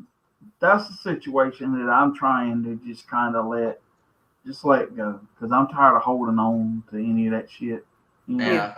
It don't do nothing but make your life toxic. And it just Elsa's like la la la la la la la. So, if I can avoid it, I'll avoid it. But but that's just the way it is. But no, I mean, but I just, like I said, I get really like, me and my dad sometimes we'll get in this bad over religious stuff or something kind of dumb over politics or something like that or something, and I don't like doing that shit because, I'm sitting here like, okay, do I want to say this or not? Because, that's my dad. But, I mean, then again, I'm like, he is pushing the subject. So, you know what I'm saying? So it's like, sometimes that thin line is really hard to, you know what I'm saying? Man, yeah, as bad as it says, and as bad as it kills me to say this, I mean, I've never been a political person, and I never really talk about politics, but there was a time I did feel like politics started to take up the majority of our conversations a few months back, especially when the election was going on and everything. So I'm just glad that's why it happened, Alvin, because the election, damn, I forgot what it was called. The election was such a huge deal at the time. Yeah. That's why there was so much political stuff in the streams. That's the only reason it happened. Yeah, I know. It hurts me that you almost you actually didn't even know if you wanted to stream some nights because of the whole political talk. Alvin, keep something in mind. You have to kind of overlook me because I tend to go out of my head. Out of my ever-loving mind. Part of that is stress. Part of it is hormonal. Yeah. Okay. Sometimes things get to me because of my imbalances that I have. So it wasn't necessarily just what no, it wasn't just that it was politics. It was the imbalance I have that causes me to take things harder than what I actually should be taking them when my hormones get out of balance. Okay. When my bipolar menopausal thing collides, I go all to pieces and I can't control it. So, just overlook me. Oh, okay. It's not like a certain someone, politics and sex, and we're like, you're always talking about sex and politics and the strain. Yeah. You always talk about politics and sex and steam. Well, no, I may not be able to talk politics, but damn if I can't talk about sex all day long. Oh, yeah. Well, to be honest, that's the subject I could see Tris getting all wild up about. Oh, so you want to learn about sex, do you? Yeah, I can get all riled up over that in such a good way. Yeah. Yeah, baby. And wet. Yeah. Oh, wait. Oh, I just kind of think it's like and wet. No. So what do you think about that, Elsa? That was a whole debacle and a half right there. But Yeah. No, but I don't know. I guess to the point to where I used to, and I'm gonna be honest with you, I used to not be this way. I used to be like back in my younger years. I was just like, whatever, And I guess the older I got, the wiser I got about things. The more I learned, the more about things, and just more I started seeing how the world was being portrayed one way, but it really wasn't happening in the way they were portraying it and all that shit. And I just finally had enough of it. And I was like, you know what? Next time somebody asks me something, I'm just gonna tell them the fucking truth, whether they like it or not. Yep. And that was just like, that's just like I've had a lot of deep conversations with people, man, over stuff, and sometimes I've gained friends because of that. Mm-hmm. And I've lost friends because of that. But like I always tell people, man, I say you're going to get the truth whether you want it or not. Because sugarcoating shit don't help nobody. No. Except for somebody that might want a powdered donut or some shit. Yeah. Which is actually something I need to work on, guys. Believe it or not, I've actually been called out on like sugarcoating stuff before because I just didn't want to cause problems for everybody else. So when people would ask me if I'm all right or if I'm okay, I'd be like, oh yeah, I'm fine. Like, I mean, I may mention a few things here and there that might be bothering me, but it's like very little things. But in my mind, like that stream I just did, like last week when I was ranting about my sister and everything. Believe it or not, that was me really spilling out my guts, like things I would probably wish I could literally just say to my therapist or something. Like, or they ask me if I'm fine, like, oh, everything's fine. I just saw my sister today. We went for a walk or something like that. And then, but in my mind, I'm thinking, I wish I could just say, oh, my sister is driving me crazy. And she's pissing me off, getting on my nerves so often lately. It's starting to, like, get me pissed.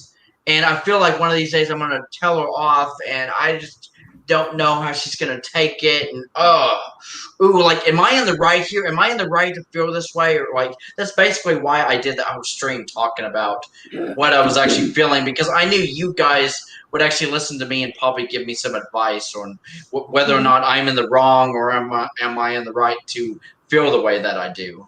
Because Amy was making me feel like, oh, I'm wrong to even think some of the things I think or feel the way that I do. And I'm like, Alvin, you're a person. You're a human being. You're allowed to feel how you feel. Yeah. Yeah.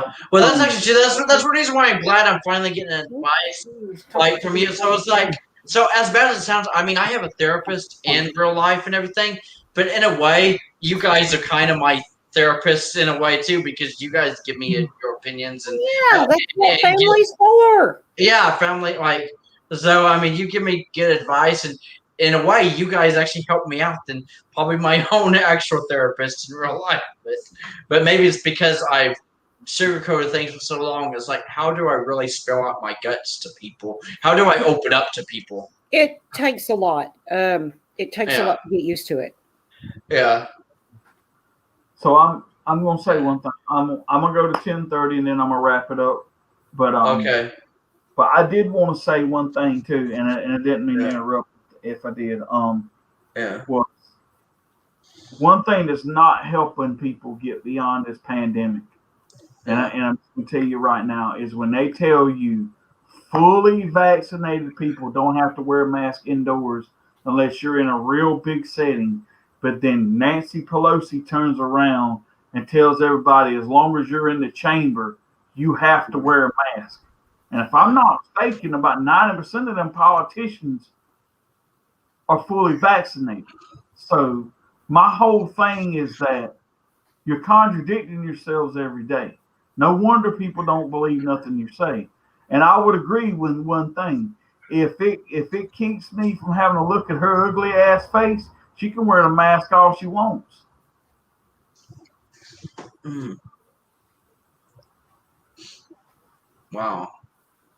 And my thing is, it's just that, you know, I will say this, and whether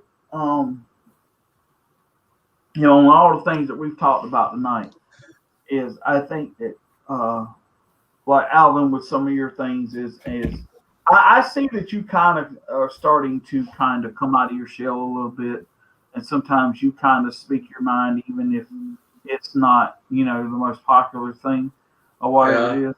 And that's always a good thing, because I always tell people, you know, one thing that always attracted me to the Dukes of Hazzard, and I'll never forget this, and is when I first saw that episode, and it says welcome to Hazzard County, and they're like, this is Bo and Luke Duke, they're cousins, and they fight the system, and that's any system. And I'm sitting there, I was like, there we go. That because I knew that was them, because you know my thing is that, like, I always tell people there's nothing wrong, okay, with fighting the system, okay? But I believe in fighting the system for the right reasons and not fighting the system for the wrong reasons. Because sometimes you can fight the system and wind up hurting yourself more than what you did by not just holding back and fighting the system for the right reasons. Now, I believe in standing up for what you believe in, and sometimes even if it costs you everything, because at least you can sit in your heart, your soul, and your mind, hey, I stood up even though I knew that, you know, there was a chance I was going to come out with nothing on the other end. You know, you can be, there's some kind of self thing in that, saying, some people say, oh, well, that was stupid. You know it wasn't, because it showed you that I was really that strong and passionate about something, that, and it needed to be known. And like I say, I mean, I guess for me, like I was telling Alvin before the stream, 10 years ago, I wasn't into politics like I am now. I wasn't. I kept up with it and everything, but I just didn't like. It just didn't really start clicking with me. And then the one thing that really got to me, that really started pissing me off, was when they were having all those mass shootings, and Barack Obama would come up on stage, and the first thing he would do was talk about gun control. And I'm sitting here thinking, okay, look here, man. Yeah, these people are dying. Don't get me wrong. But what you don't understand is, if I take a 12 gauge shotgun and I put two shells in it, put the safety on, set it on my front porch, right? In a week's time, that gun is sitting there. If no one's touched it, how many people has it killed? Yeah, and I said none. Okay, so it's not the gun. It's the people. And you got to understand something that I've always tried to do. What are making these people do the things they're doing? Most of them, it's not some random fucking act. It's they have been ingrained with something for so long that they're like, okay, now it's time to do what I need to do. And most of it's this radicalized shit. A lot of it is this politically correct agenda. A lot of it is people telling you that you're not worthy of something unless you agree with what I say. Think about this shit. You know, one thing I'm going to say, Biden talked about how great it was going to be when he got inaugurated. How many mass shootings have we had since he's damn been in office? What, like 3 already? I think they had 3 when Trump was in there for 4 years. Okay, so how is it better? Because actually all you've done is divide people even more. Okay, you've almost created a pandemic by making gas prices go so damn high and a gas shortage, and then turn around and pay the enemy to unlock the damn system so people could get gas. Let me tell you something. When you give in like that, what else do you think they're gonna do? That they ain't gonna say, oh hell, we hijacked something else, and they're gonna pay for it. Have some balls, man. I mean, I know you're old and they're probably shriveled up like fucking raisins, but at least fucking, you know, buy a new set or some shit or something, right? You sit here and cancel the fucking pipeline that brings fucking natural gas and oil to this country the safest way possible. All because you got a vendetta against somebody. Yeah, there are a lot of people out here I don't damn like. But I'm not going to go after them for something that I know that's going to hurt everybody on the common good. Y'all were talking about, Trump. His economy was all left behind for Obama. Really? He had the greatest. He sit there and created all these jobs. He had the lowest rate of unemployment of any president in over 20 years. Right? First thing Obama did or Biden did when he come in office was 1,000 people lost their jobs when he damn signed that thing to close down the Keystone Pipeline. How was that not dividing people? Because now you're taking a man or a woman livelihood away from them, the way they pay their bills, the way they feed their families. What do you expect them to do? Be happy about it? You know what I'm saying? I mean, you know, I know, and if that touches a chord in people, I guess then, you know, I guess it touches a chord, but it's the truth. I mean, you can't sit there and like I hear people bitching all the time at work about stuff. I say, well, you know what? You know, how would you like it when people mess with your livelihood? You don't take it so well, do you? Nope.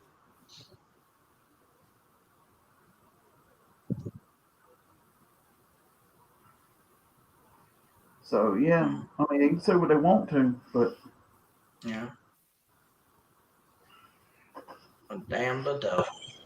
Devil down. Well, I hate it when there's a mass shooting. Well, first of all, because there's a mass shooting. But I hate the fact that every time that happens, the first thing you hear is, oh, we need stricter gun laws. Okay, wait a minute. Let's back up a second. When that guy ran that vehicle into that crowd of people and killed a bunch of them, how many times did you hear, we need stricter vehicle laws? We need to get rid of all the vehicles. Yeah, they won't do that because, like, we need vehicles to be able to get from point A to point B and whatnot. Country fire. One thing is, there's a lot of people that even go hunting. They go like, "Oh, you're not taking my guns away. I need like." Not to mention, people need guns for safety. People still break into houses. Mm-hmm. So, I mean, so they do need stricter background checks. Yeah. That I will agree with. Okay, yeah, that actually agree with. I think that's probably where. Okay, now wait a minute. Yeah. There is still a problem with that. Okay. This just hit me all of a sudden because of a case I listened to recently. Even if you have the mental capability to qualify for a gun, no matter how strict the gun laws might be, background checks might be.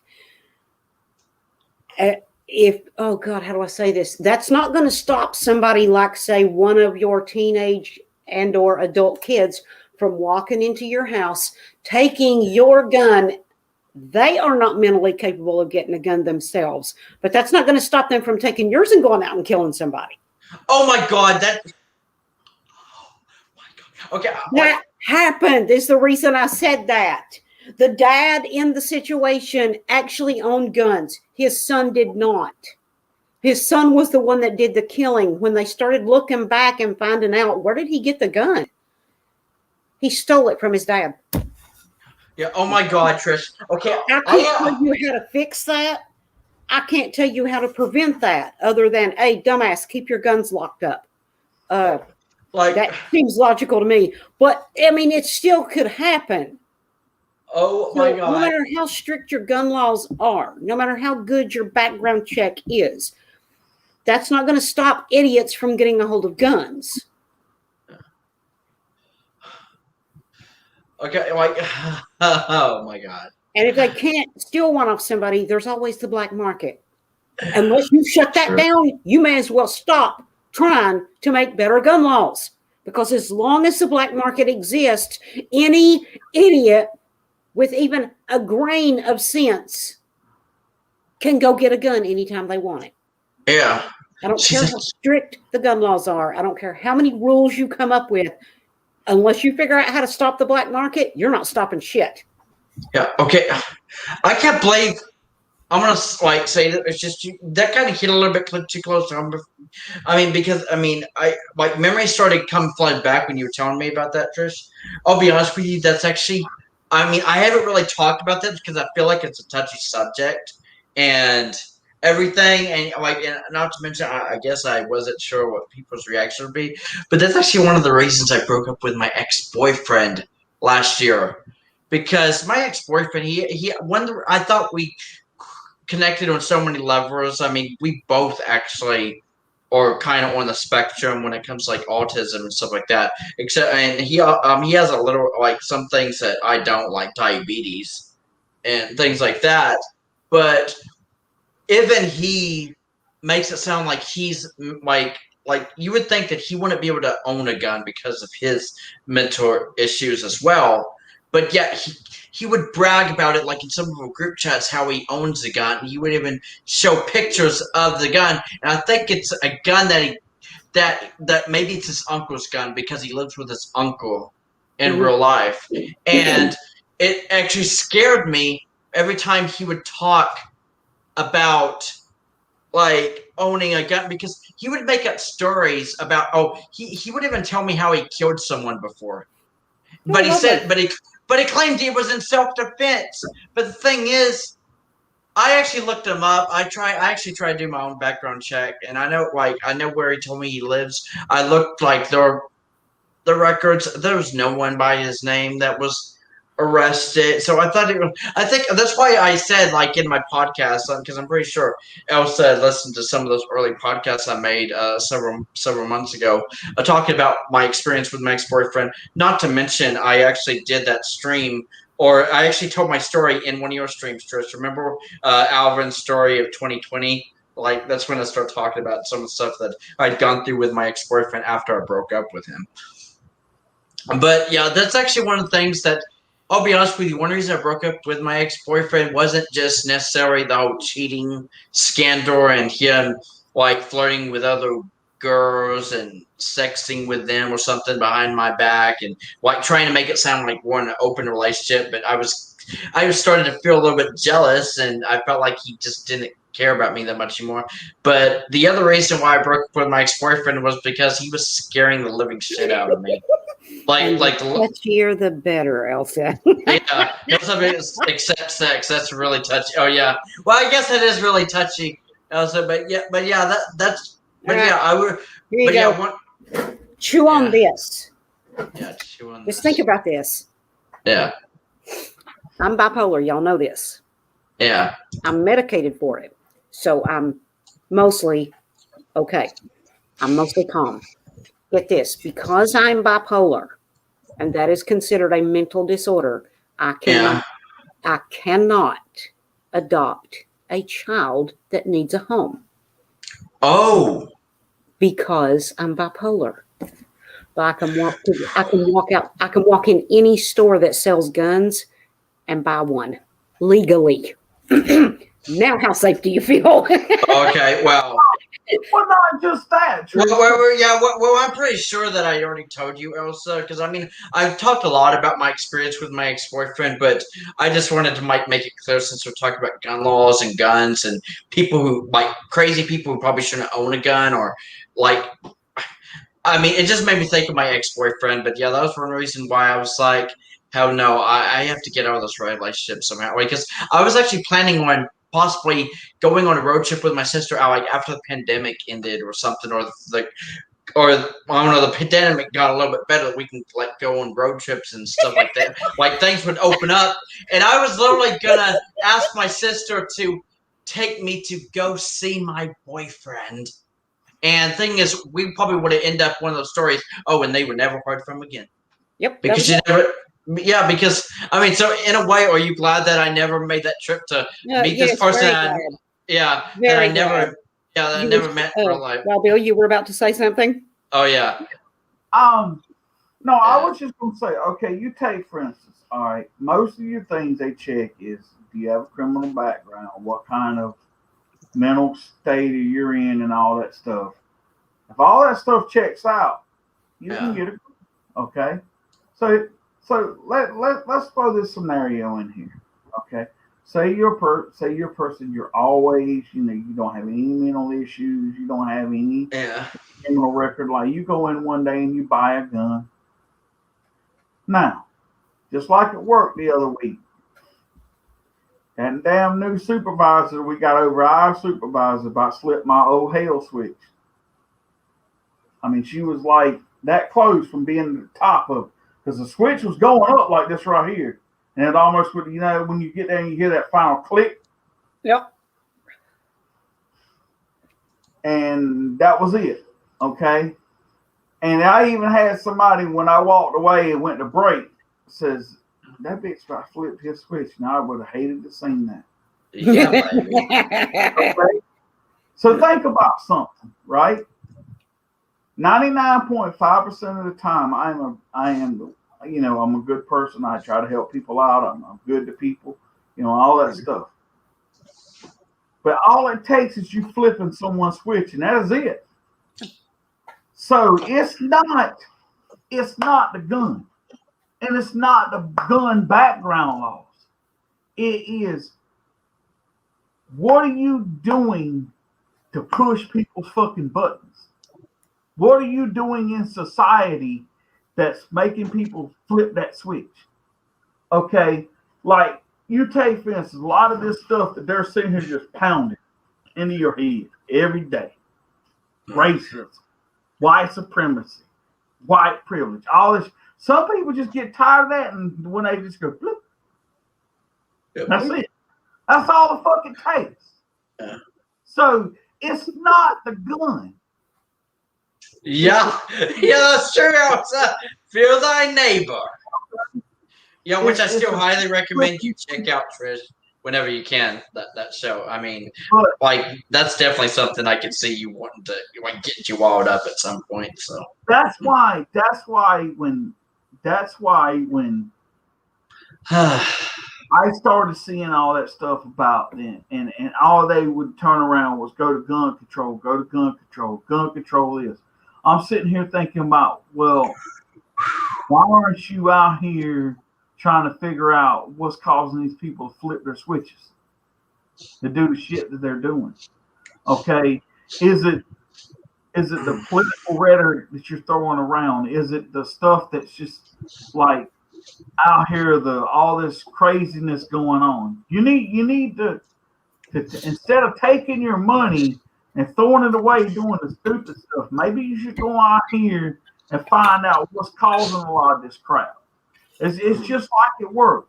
Their answer to everybody quitting and leaving and us being behind because we don't have no people is a 12-hour shift where instead of looking at the underlying cause, maybe it's the way you treat people, maybe it's communication out here, maybe it's the pay, maybe it's the work conditions. You won't look at none of that. Your solution is, okay, well, let's do this to avoid this, because this is a solution that counsel that, because we don't want to be in the wrong if we address these issues. That's what that whole thing is. That's why when you see a mass shooting, the first thing they go to is gun control, because they don't want to sit there and investigate the reasons why. What is the really underlying truth of why this person did what they did? They could be just the average Joe out here working a 40-hour week job, never done nothing to nobody, and bam, one day you just flip the switch like that. Yep. And all it takes is somebody, and like I said, it's all it could take was somebody messing with someone's livelihood at work. Yeah, and then they snapped and killed somebody. Think about it. All that shit they doing, all that shit that they're doing at work. I just want to tell them, I said, y'all ever think about the livelihood that y'all messing with people out here? All it takes is that right there to flip somebody. Did he just freeze? Oh my God! Did that just happen? He looked like he fell asleep. Like he's No, I don't know what he was gonna say. Damn.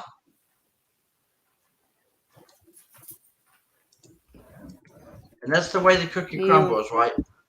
Yep. Well, I'm starting to have internet issues. Well, damn. But so, and plus it's 10:30 and I'm finna wrap it up anyway. Okay. But I just want to tell everybody I appreciate everybody being here. Yeah. I took a screenshot too. I said happy birthday. And I appreciate the conversations we had, because it's really interesting and it really intrigues me to hear different people's point of view of things, even whether I disagree or agree. You know what I'm saying? Sometimes maybe it gets me to thinking about, well, maybe I should look at that a little bit different sometimes, and that's a good thing. It's never a bad thing. And but yeah, so I enjoy the conversations we have sometimes, even if I don't agree with it sometimes. But you know what? It's life. Nobody's ever going to agree on everything. Yeah. So that's cool. And like I said, I don't if I go off on somebody on a situation or whatever it is, there's nothing personal. It's just, like I said, if you're going to talk about a subject, be willing to take the criticism behind it. Oh, absolutely.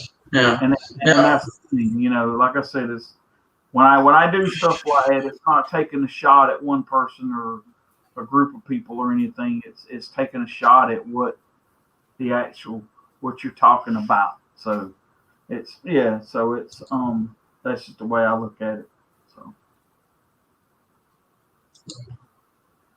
But yeah, I can definitely understand that while being I've actually pointed this out because I know we have different that's why I said we don't always see eye to eye. So that's why whenever you're going on a rant about something, Wild Bill, or talking get really wild up about something, and I'm just staying silent, not really saying much or anything, it's mostly because maybe I may disagree with you, but at the same time I'm trying to listen, trying to get from your perspective, but I don't really have anything much to add to the conversation because I don't just want to go out and say, well, you're wrong, Rod Bill.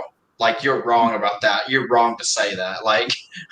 I mean, I guess I could, but then you never know how you would react if I just say, oh, you're wrong or something.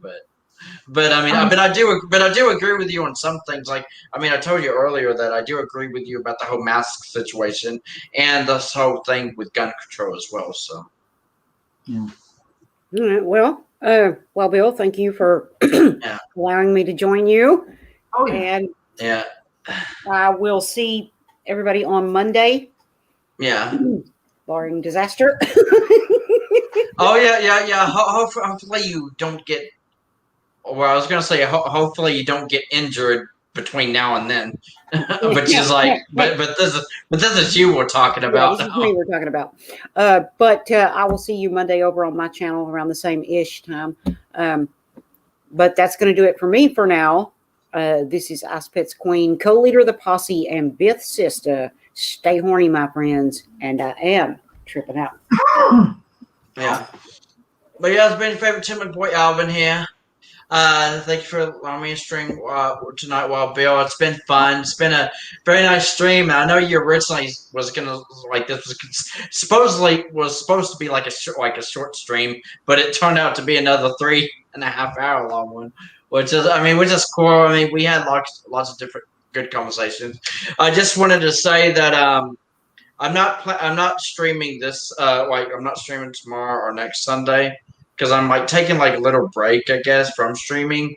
But my next scheduled stream that I know for a fact I want to do is actually on June 7th, which is actually a Monday. But I know Trish usually streams on Monday, but Trish actually offered to give me that Monday since June 7th is actually my grandmother's birthday. So, and it would just fit perfectly with some of the topics I want to talk about that night, including Fear Thy Neighbor, right outside. And but yeah, that's gonna do it for me for now. Don't forget to stay giggity, everybody. And as I always say, Taylor rocks, man. Right, Trish? Mm-hmm. And I am monkeying out.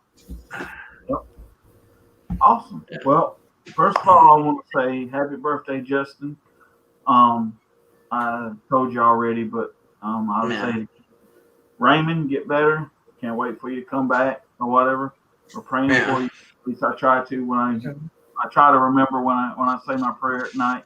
But anyway, thank you guys for being here again, like I said. And so just to remind everybody, I work this weekend coming up, so there'll be no stream this weekend.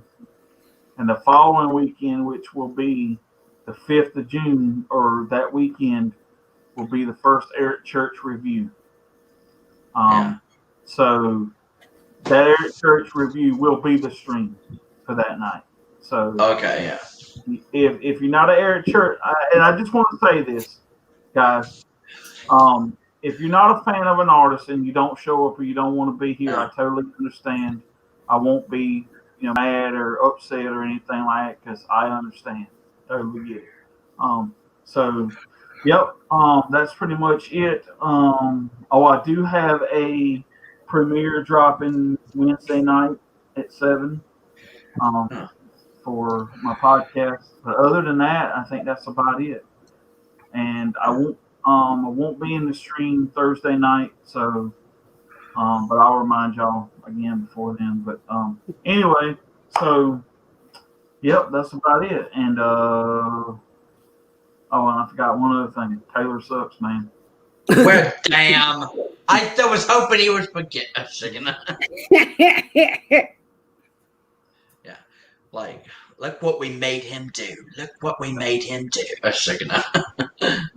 Alrighty then. Well, but yeah, good night, everybody, and hello, North Elsa. Night Elsa, Night Country, and Night Robert, and anybody else that has showed up if I happen to miss you. Alrighty. Yeah, baby. And we